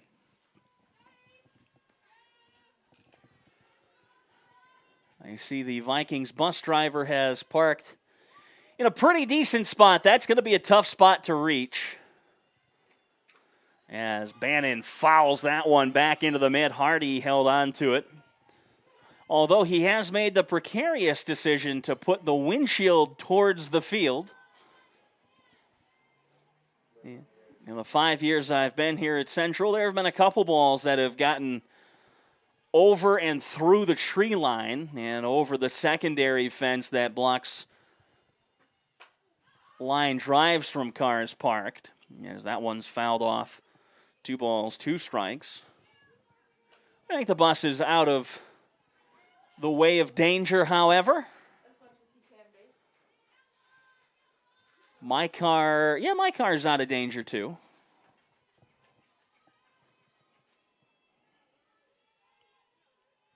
Two balls and 2 strikes to Bannon. Kassner winds and delivers. Got a lot of that one, but yanked it foul. Just out ahead of it. Kassner opting for the off-speed there. And now 2-2. Got to wonder if she's going to go right back to it. But go on the outside half of the plate. That was maybe a bit higher than she wanted it.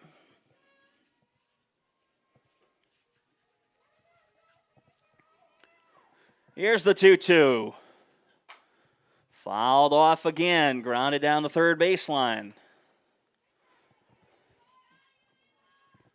At 77 pitches, now we'll see a little bit of action in the Vikings bullpen. A little bit of stretch and toss going on.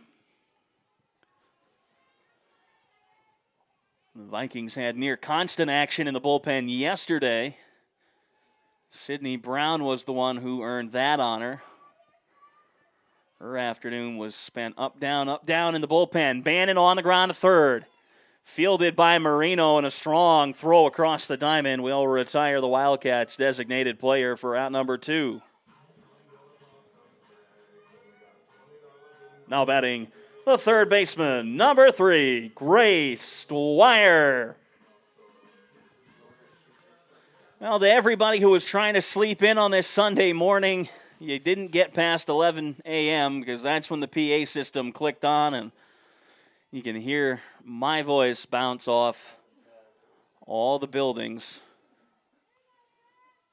A few years ago, I actually did have a student who came to a soccer game, as that one's in for a strike 0-1, come up to me afterward and tell me that I did, in fact, interrupt his naps during the fall.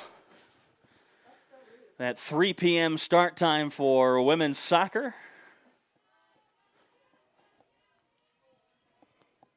0-1 the count. And that is lifted foul by Dwyer. Home plate umpire is going to have to go track down a few more softballs. Pockets are empty.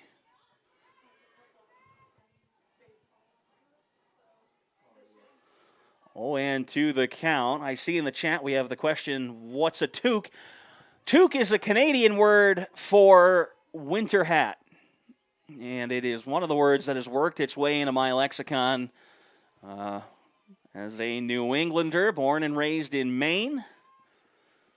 Here's the 0-2 from Kassner. Inside, off the plate, 1 ball, 2 strikes. And it is one of those words that when you hang out around hockey arenas enough, it just becomes what you call it. Beanie, toboggan. Can't think of any other words at the moment. Here's the 1-2. On the ground, and the Wildcats will have their second hit of game number 1 as Dwyer is able to poke a contact swing through the left side.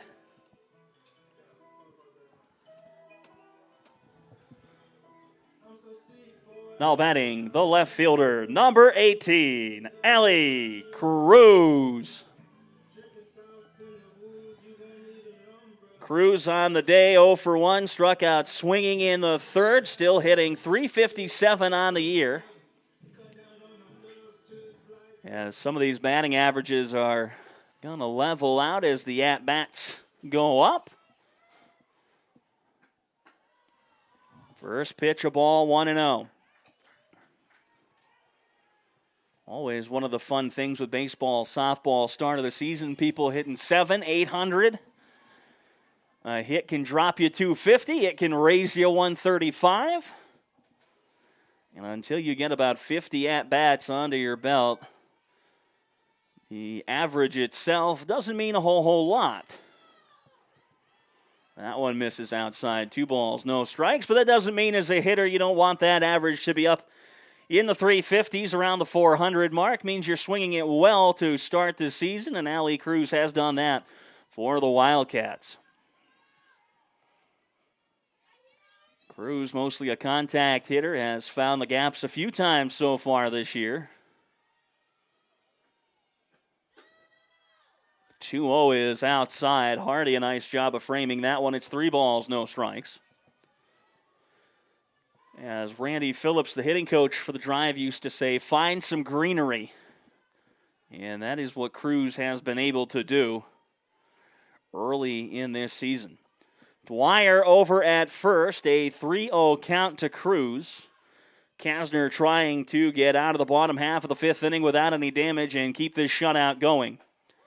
The 3-1, a get-me-over pitch called strike, 3-1.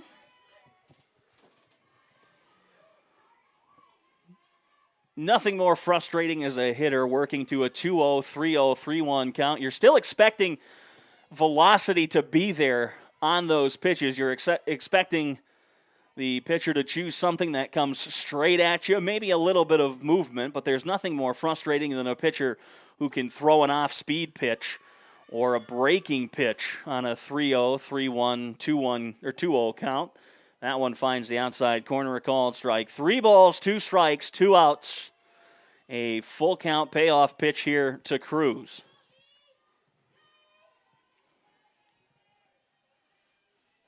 Kassner winds. I was a little ahead of myself. Now she winds and delivers. Dwyer going, but it's ball 4 anyway. The Wildcats have 2 aboard here in the bottom of the 5th as the lineup flips over. And, excuse me, we're going to have a pinch hitter for Central Washington. Pinch hitting for the Wildcats, number 1, Keegan Wise. So Allie Thiessen will have Keegan Wise pinch hit in her place here in the bottom of the 5th. Wise was 0 for 2 with a pair of strikeouts, so Mitchell not going to put her out there for the hat trick opportunity.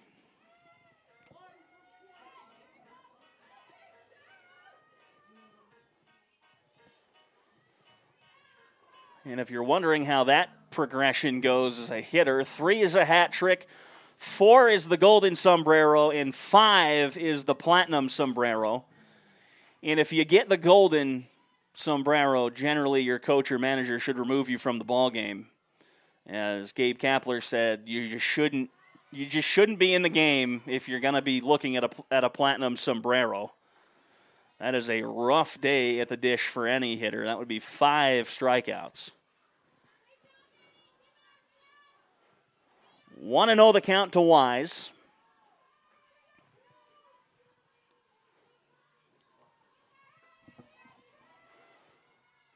Kassner winds and delivers.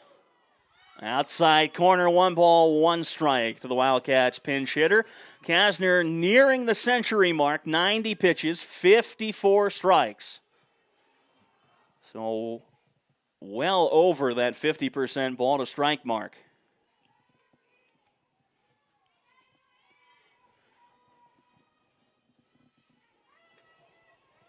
Here's the 1-1. Fouled away by Wise.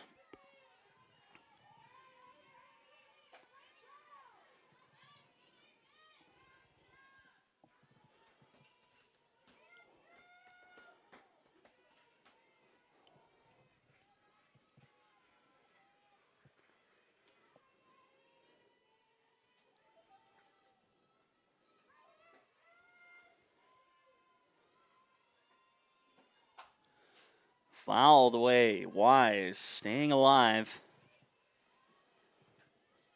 I see some of the Wildcats opting not to wear the wristband, but instead tuck it into the belt line.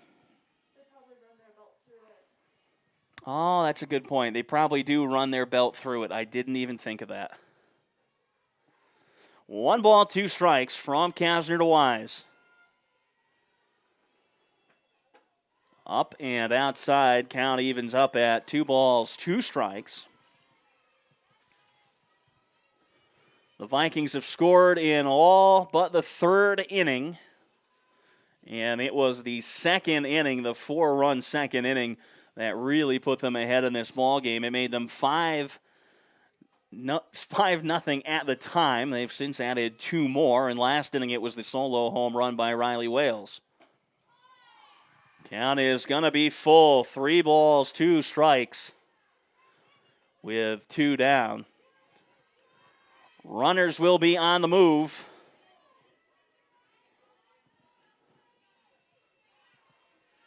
Wise looking for her first hit of the season.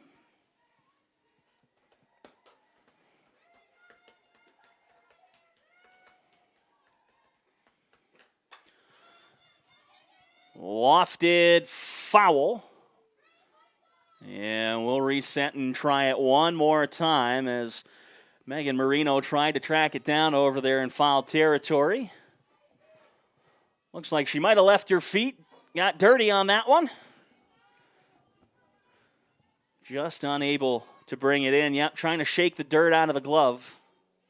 That's why you just got to wear the batting glove underneath. Although I did that because my glove has absolutely 0 padding, including the heel pad, which I cut out in high school. Wise chases the pitch up in the zone for the 3rd out of the inning. The Wildcats leave 2 stranded. It's still 7-0 here in Ellensburg. Top of the 6th coming up after this.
Top half of the sixth inning, Kassner leading things off against Sam Stanfield. Defensively for the Wildcats, Keegan Wise remains in the game and will play right field. Teresa Moyle has moved to center.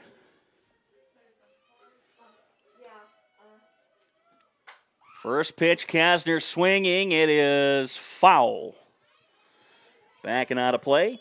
On the day, Kassner 1 for 3, reached on an error in the first, a double in the second, and reached on a fielder's choice back in the fourth inning.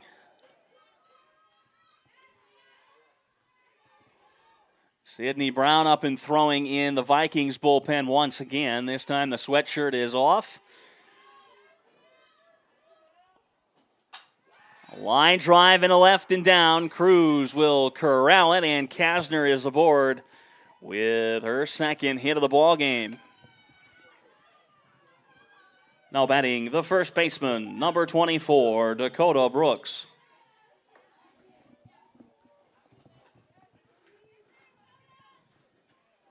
Brooks has been a menace at the plate for most of this series. Today, been held in check, 0 for 2. Reached on a walk in the second. Reached on an error in the fourth and grounded out to the third baseman in her first at-bat in the first inning. Inside, 1 ball, no strikes.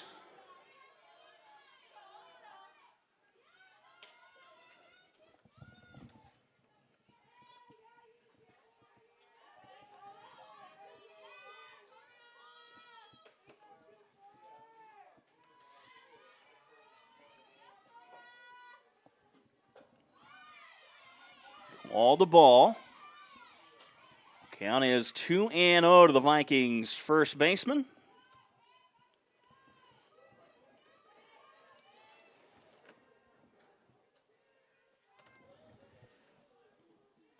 And Allison Mitchell and the home plate umpire having a discussion.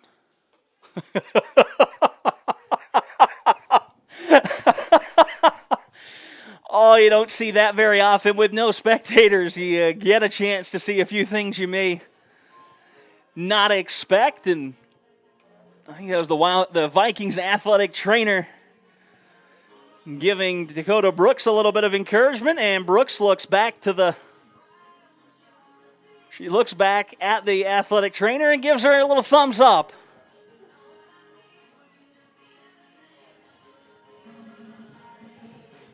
I'm not positive what that discussion between Allison Mitchell and the home plate umpire was about. I do know the notepad came out. 2 balls and no strikes. 3-0. Kassner over on first. Nobody out here in the top of the sixth inning.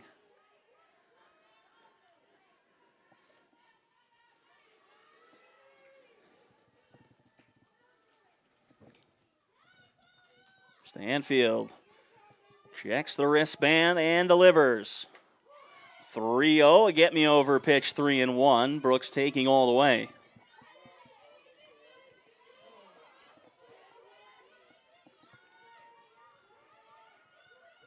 Dakota had the solo home run to right center in inning number 1 of game 1 yesterday.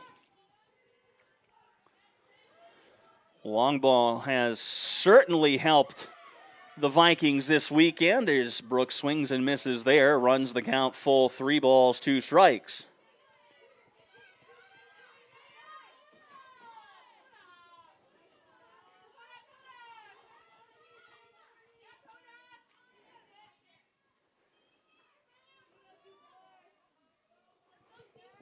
Now the payoff pitch from Stanfield. On the ground, and that's going to be fair down the third base line. Ronning second, heading for third is Kassner. They're going to wave her all the way in as that one rattled around the corner.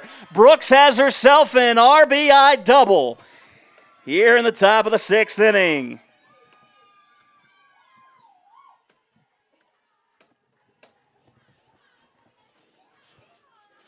Now, the words of encouragement from the athletic trainer must have worked. Cheryl Gilmore has come down the third base line. Looks like there might be a change for the Vikings coming up here, either on the base path or in the batter's box. It looks like it's going to be a pinch runner at second base.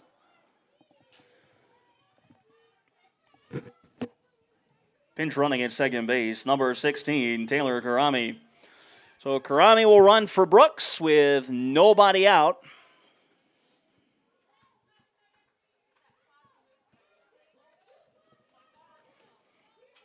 Brooks laced that ball down the third baseline.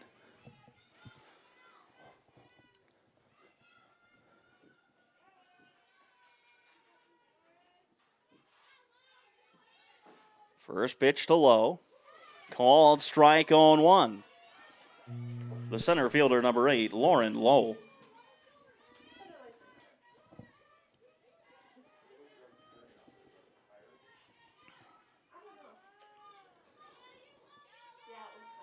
Oh, and 1 the count. 8-0 now the score for the Vikings. They have scored 1 run in the last 3 innings. 0-2, well, let me rephrase. They've scored 1 run in each of the last 3 innings.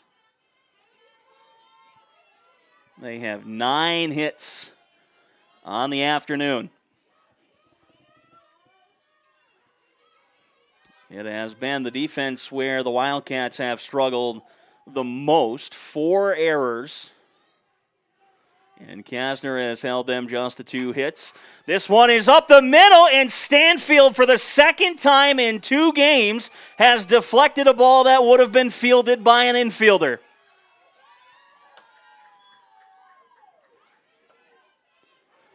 That is going to bring Taylor Karami around a score, and it's 9-0 Vikings. Now batting, the third baseman, number 14, Megan Marino. Allison Mitchell is going to come out. Looks like she will be making a change in the circle, so we will take a timeout. We'll come back. It's 9-0 Western Washington when we return.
Nobody out here in the top of the 6th inning. The Vikings have already pushed across 2.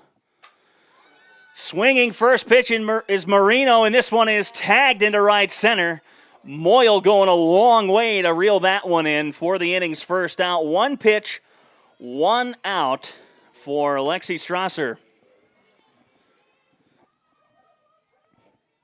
Now batting the right fielder, number 5, Mackenzie Palmer. Mackenzie Palmer standing in .313 on the season. The Vikings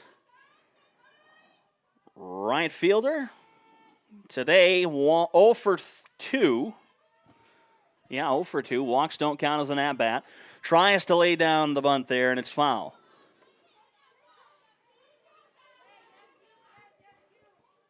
Strasser coming on in relief, the third pitcher of Game 1 for the Wildcats. And that leaves Womack and Harris for Game 2. And I bet if needed, it might be Strasser as well. Squaring and pulling back is Palmer. She's going to bunt it. Benthagen. That ball's going to be foul. 0-2 the count. That ball never made it in front of home plate. Mackenzie Palmer deadened that ball about as well as you could ever deaden a ball.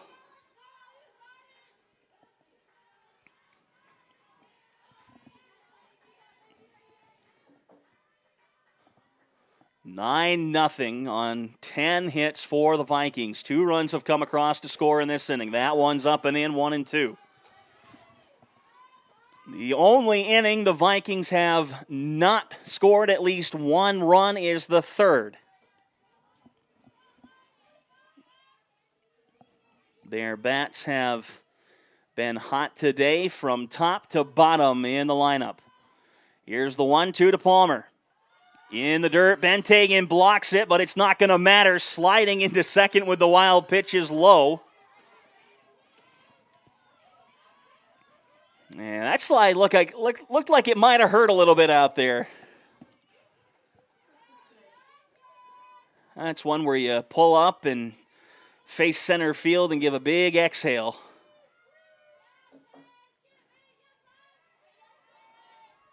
Here's the 2-2. Fouled off the plate. It will stay even, and we'll come back and try it again.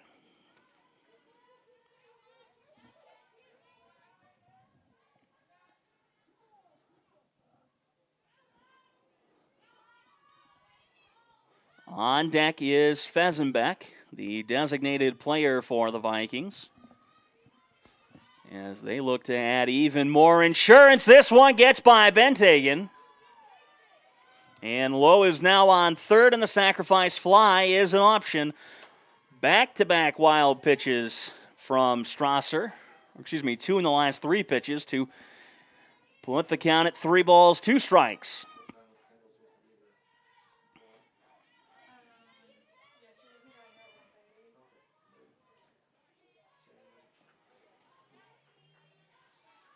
Here's the 3-2. Up and in. A little chin music dancing out of the way as Palmer. She draws the walk. And runners on the corners now with 1 away. Now batting the designated player, number 44, Brooke Fezenbeck. Here in Game 1, Fezenbeck is wearing the collar, 0 for 3. Ended up coming around a score on the fielder's choice back in the second. Struck out looking in the third and flew out to right in the fifth.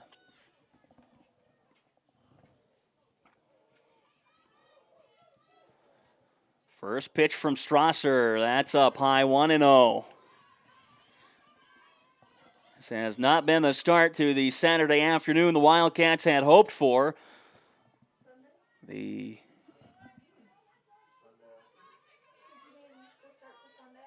Did I say Saturday? Good.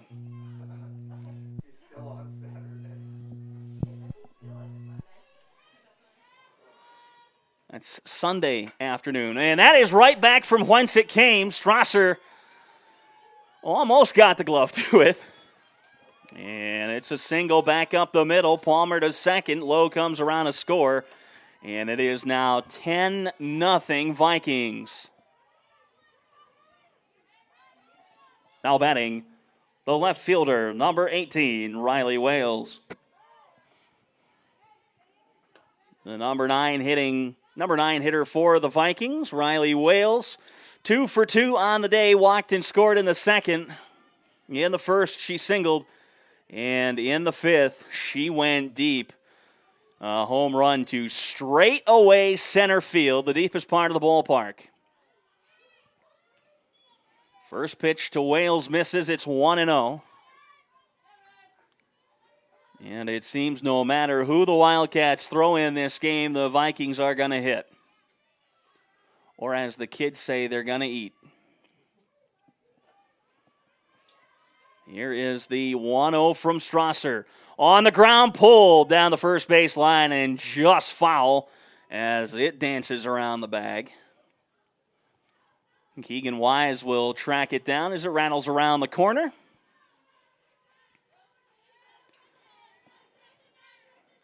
And Cheryl Gilmore is maybe going to make a change. Maybe. Looks like she will. Another runner is going to come in to pinch run. It is Michaela Lillenberg who will run it first for Fesenbeck.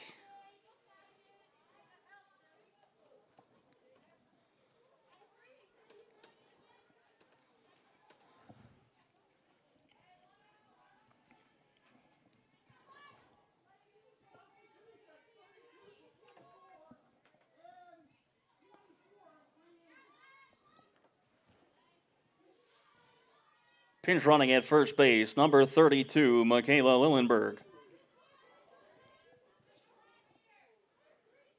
And somebody's going to re-enter. Oh, Dakota Brooks is going to re-enter. Should we get to that portion of the lineup?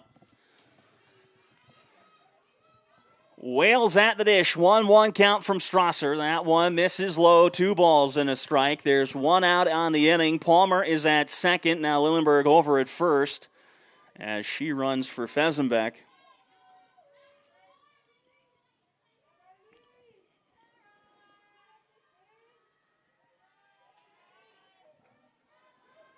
The 2-1. Check swing foul. Wales, a little half-hearted swing, but I think if she swings full on that one, it might have gone somewhere, maybe into a gap. The off-speed fooled her just a bit, able to make contact, count 2-2.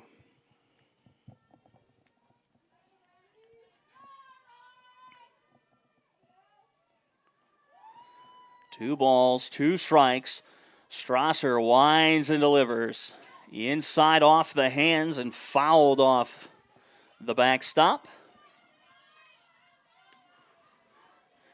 Game 2 will be coming roughly 30 to 45 minutes after game number 1. And we will be back live on YouTube for that. So stick around if you've got nothing else going on here this early Sunday afternoon. Oh, look out. Wales ducks out of the way of that one. 3 balls, 2 strikes. As it gets away from Strasser.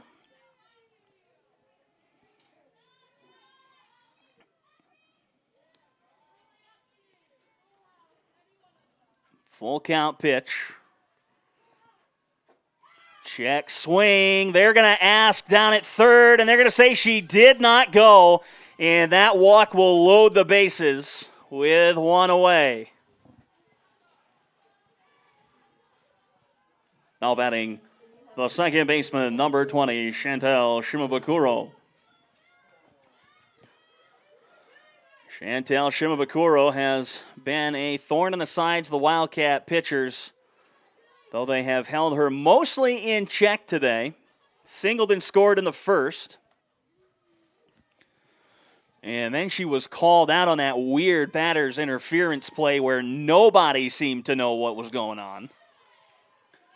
First pitch in, a called strike. I think my favorite part of that play was the home plate umpire just kind of sitting and standing, looking at everybody on the field going, are we going to, what are we doing here? Somebody field it, maybe. He did signal fair, and everybody just kind of held their spots, unsure of how that ball had gotten onto the line. That one's over for a strike 0-2. Even Shimabukuro was real late leaving the box. But she was called out for tossing the bat nearly on top of the ball.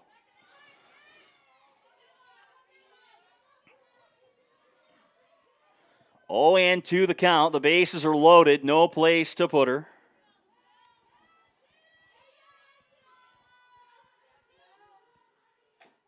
Chopped foul off the plate. The count will hold it 0-2.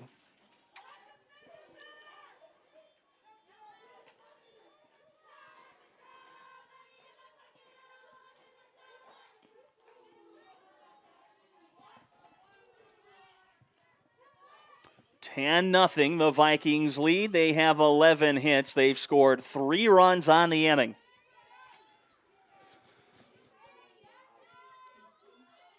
The 0-2 bounces in. Benthagen blocks it.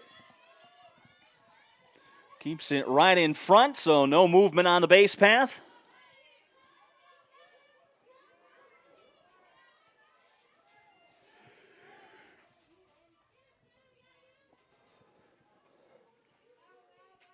Strasser wants the call out one more time. Winds and delivers. The 1-2 is foul. Gets a piece of Shimabukuro, I believe.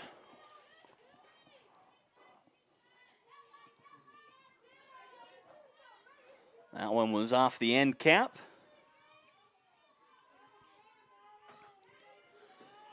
Even with 11 hits and 10 runs scored, the Vikings have still stranded 7 runners to tell you how effective their offense has been today. Benthagen blocks that one. 2 balls, 2 strikes.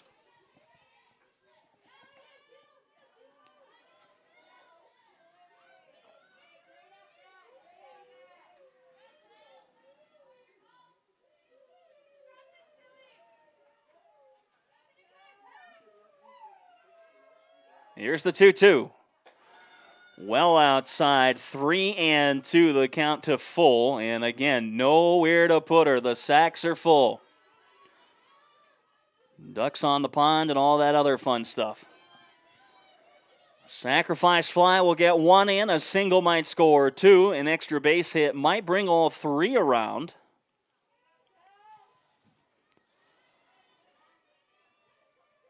The 3-2. On the ground, foul. Shimabukuro has fouled off 3 pitches in this at-bat.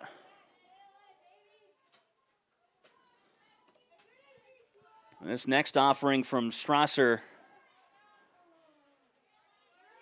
will be the 9th pitch of the at-bat, The 9th pitch.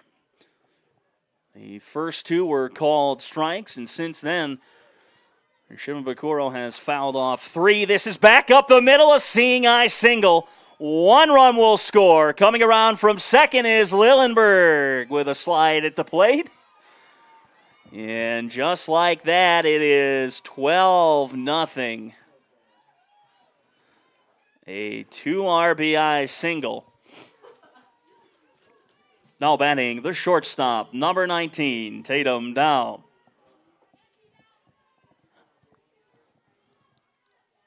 Twelve runs, 12 hits for the Vikings. And they have been timing it very, very well. That's the 3rd hit of this inning that has gone back up the middle.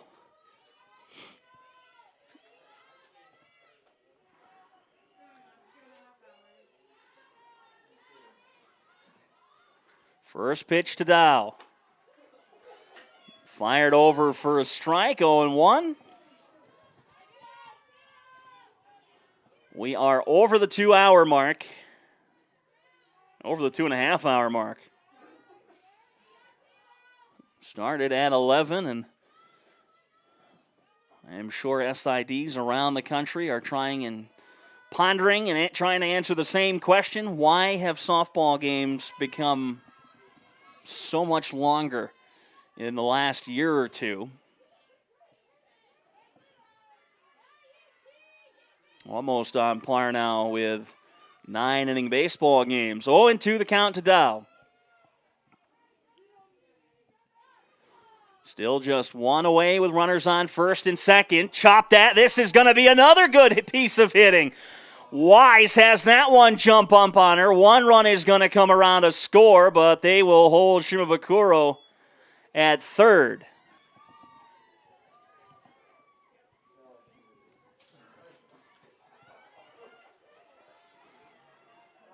Now batting the pitcher, number 7, Anna Kassner. Bentagen will go to the circle to have a chit-chat. Time is going to be called.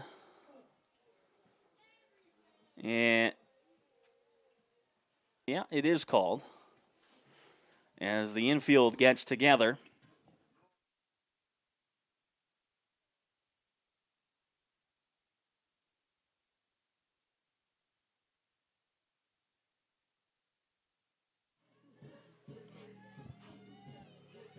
And no changes to speak of.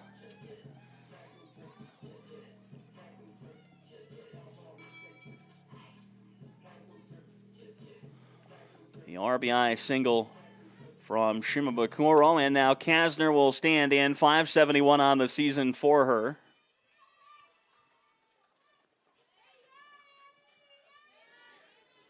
Two hits on the day, a double and a single. Off speed, over for a strike, 0-1. Down now just a triple away from the cycle. That's the hardest portion of the cycle to get.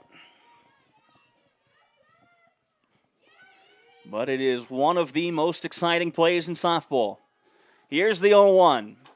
Fouled away as it's grounded down the third baseline. 0-2 on the Vikings pitcher. Runners on the corners. Shimabukuro at third. Dow at first.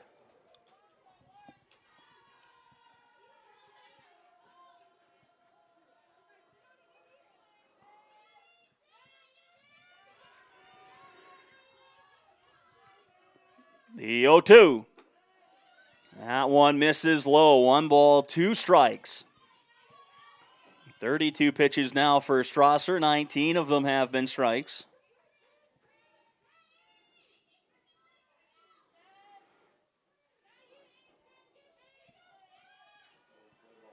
Strasser winds and delivers. On the ground and right back up the middle. Another single back up the middle for the Vikings. And it is 14-0.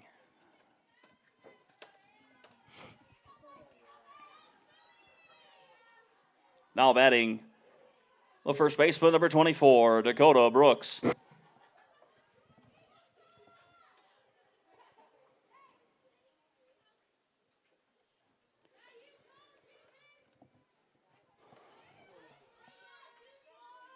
And Brooks is going to hit here, I believe, as the pinch hitter, re-entering back into the game. On a line, first pitch into left field and down. Cruz will field it. The throw to the plate is going to hit the runner. Strasser is right there, and she will make the play. Almost collides with Dow, who was coming around to score, and as if to make things even more interesting, it is now snowing, hailing, sleeting, one of the three here in Ellensburg.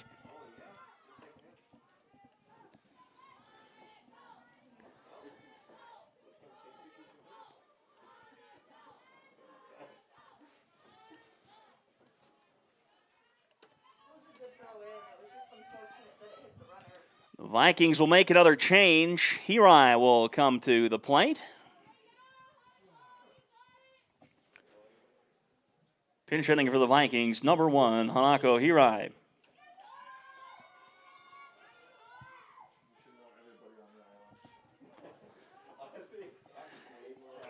Hirai will hit for Lauren Lowe.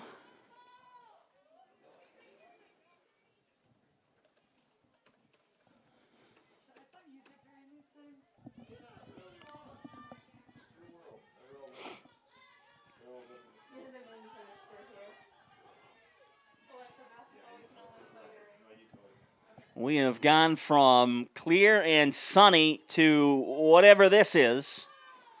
Welcome to Ellensburg in the spring. You never quite know what you're going to get. First pitch to Hirai, a ball 1-0. I don't know whether I'd prefer the 40-mile-an-hour winds we get or the slush we're getting now.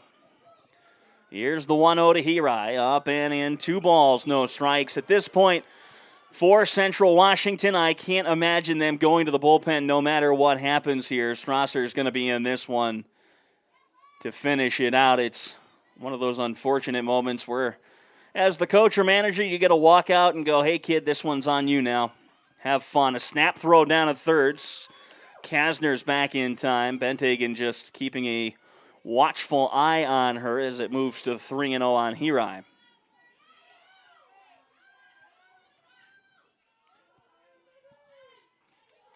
Here's the 3-0. That one about 43 feet. As Hirai draws the 4-pitch walk, the bases are now loaded. And it looks like there will be another pinch hitter. No, there might. Lauren Lowe is going to re-enter the game at first.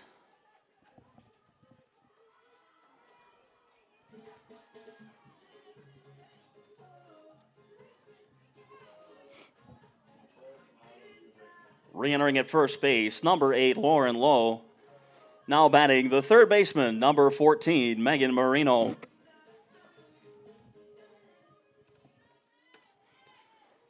.353 now on the season for Marino. A pair of strikeouts reached on an error and a flyout in this game for her. First pitch, a strike, 0-1.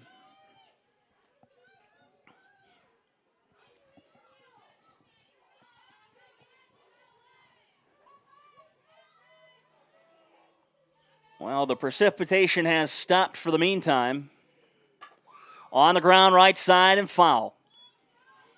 0-2 the count. Still only 1 out. The Vikings have scored 8 runs here in the top of the 6th inning. It is 15-0. They've got the 15 runs on 15 hits and helped along by 4 errors defensively for the Wildcats. I have been on both sides of games like these. Here's the 0-2. In the air, foul territory. Zer going over. Not going to be able to bring it in as it gets back and out of play. If you're on the wrong side of this one, it is deflating at minimum. And if you're on the winning side, you're hoping that you haven't used up all your offense for the day. 0-2 gets away from Benthagen, the third wild pitch from Strasser on the inning. And everybody is going to advance. Now 16-0.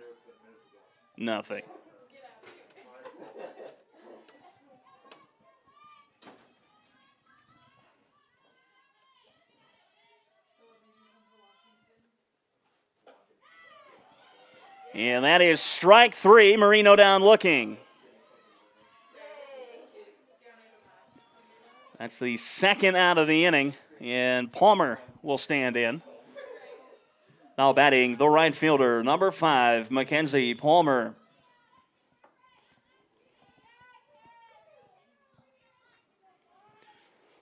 Nine runs in the 6th inning for the Vikings, still threatening here. First pitch just a tad high, 1 ball, no strikes.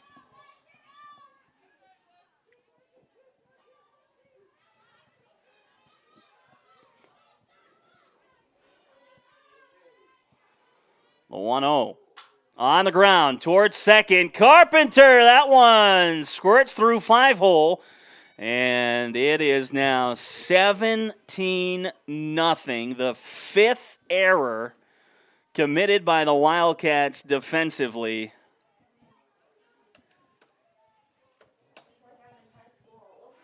And Fesenbeck will stand in.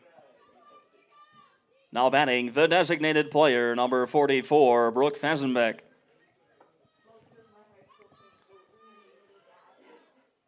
We have reached that point where players are re-entering into their original spots in the lineup card. And players who pinch ran. This one gets away. Another wild pitch as Palmer advances.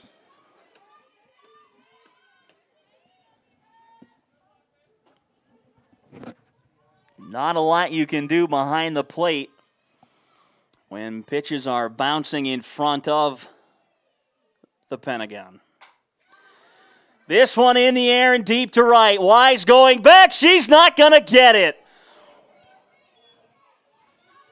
That is going to be a 2-run double for the Vikings.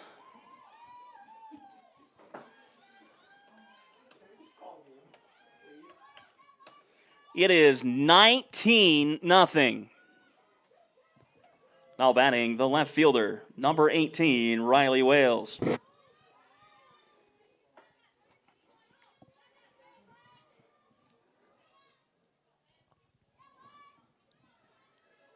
Wales at 368. This is in the air to center. Camped under it is Moyle, and she will make the grab. And finally, Central is able to end the inning. Western Washington, 12 runs on 9 hits, just 1 error and 1 stranded. The Vikings lead 19-0 as we head to what will be the final frame of game number 1, barring an outpouring of offense.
Bottom of the 6th, Harley Carpenter leads off for the Wildcats.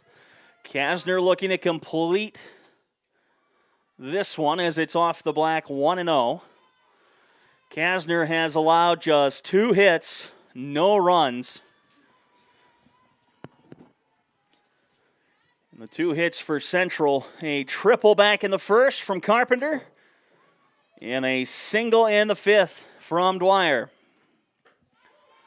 The 1-0 called a strike, 1-1 as it finds the outside corner. Hardy holding that one there for just a half second longer than normal.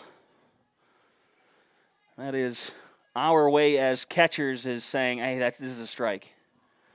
We like this pitch. And as a pitcher, you can live on that outside corner. That one's upstairs. 2 balls, 1 strike. This next pitch will be number 100 for Kassner. 59 strikes, hovering right around 60%.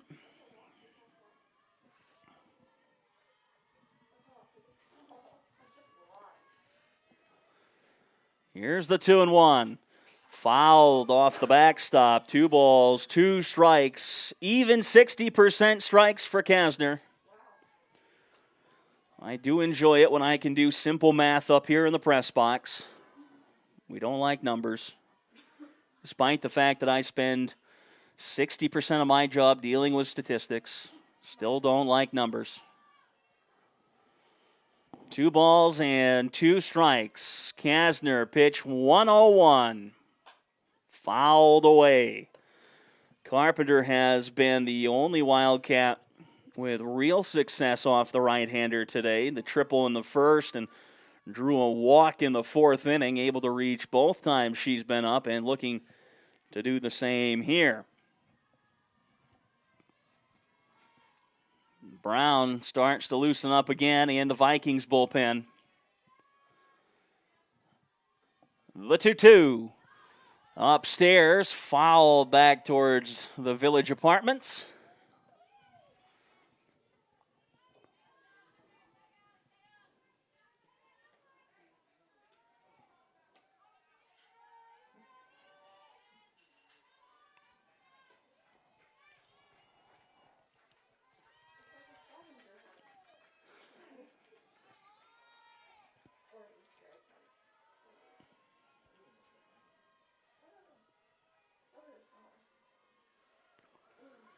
Here's the 2-2 offering. Outside, count runs full. 3 balls, 2 strikes. Carpenter able to work the count full.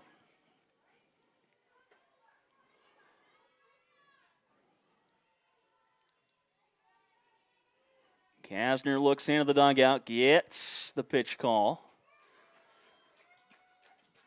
Exhales and delivers. The 3-2 in the right field. Will it be fair? It will. Carpenter rounding first, heading for second. She's going to round second, heading for third. The throw comes in to the infield. Dow will pick it up. It's the second triple of the day for Carpenter.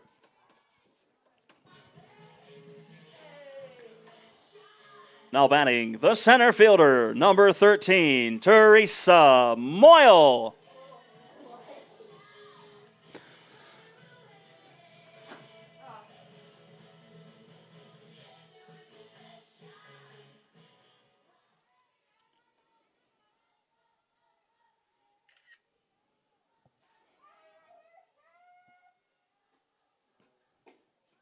First pitch misses a ball, 1-0 to the Wildcats center fielder.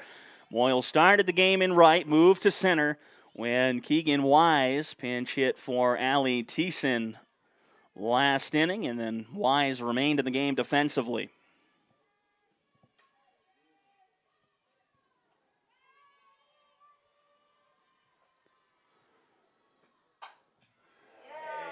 In the air and down. The shutout will be over for Kassner. And Moyle not stopping. She will dive into third. Back-to-back triples for the Wildcats.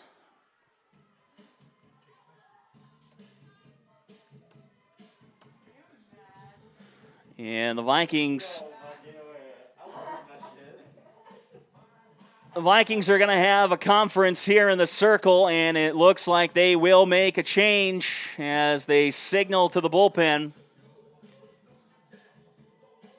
Brown continues to throw, and it looks like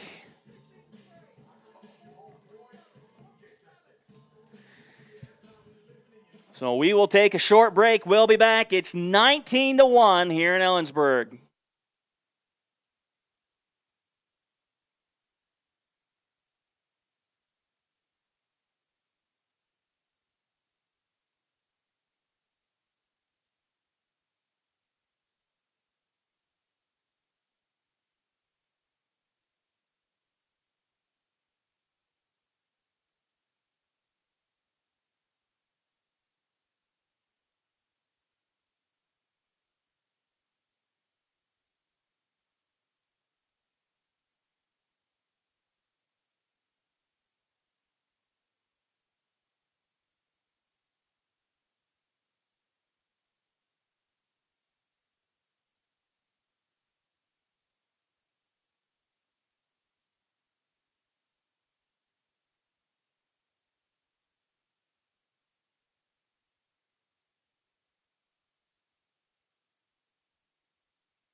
So for Anna Kassner, the book not fully closed. Keep the bookmark in place as she is still responsible for Teresa Moyle over at third.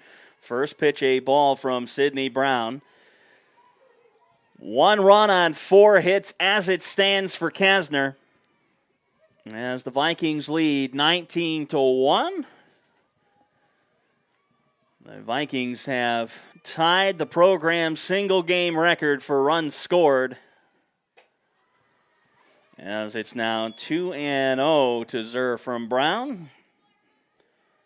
That fact courtesy of the Western Athletic Communications Director, Jeff Evans.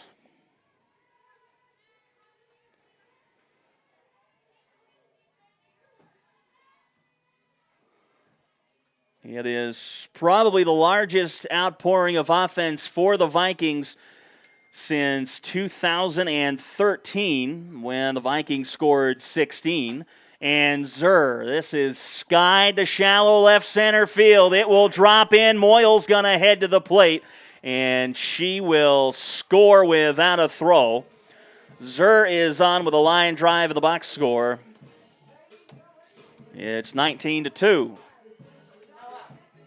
Now batting, the catcher, number 16, Alyssa Benthagen.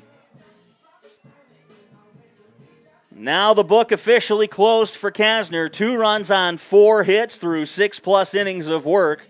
Still in line to get the win as Brown tries to close this one out. The last time the Vikings scored 19 runs, as a matter of fact, it was at Frederick Field, as that one misses inside to Benthagen, 1-0. Coming back on May 2nd, 2002, the Vikings picked up a 19-5 victory over the Wildcats. And the Wildcats will have a pinch runner. McKenna King will enter at first. Pinch running at first base, number 6, McKenna King.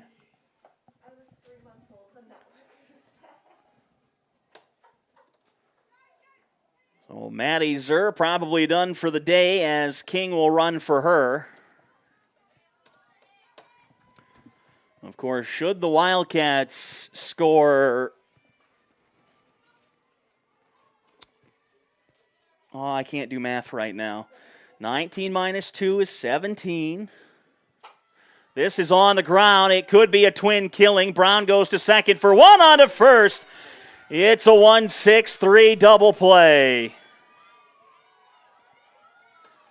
And just like that, the Vikings are 1 out away from taking game number 1 and putting the Wildcats out of the misery of this 19-2 ball game.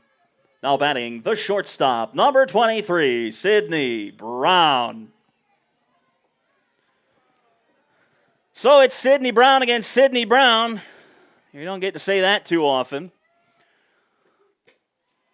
Brown's first pitch to Brown is a ball, 1-0. I'm going to be very obnoxious for one at-bat, folks. I apologize greatly. It is not often you get a pitcher and hitter with the same name.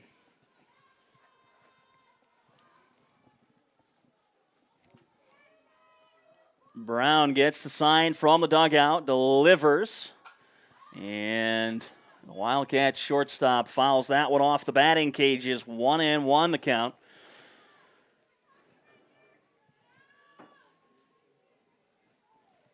Sydney Brown, the Wildcat shortstop, 133 on the season. 0 for 2 today, a strikeout, swinging and a fly out to center field. Now the 1-1. On the ground, right side, Brooks will field and step on the bag, and that is going to end game number 1.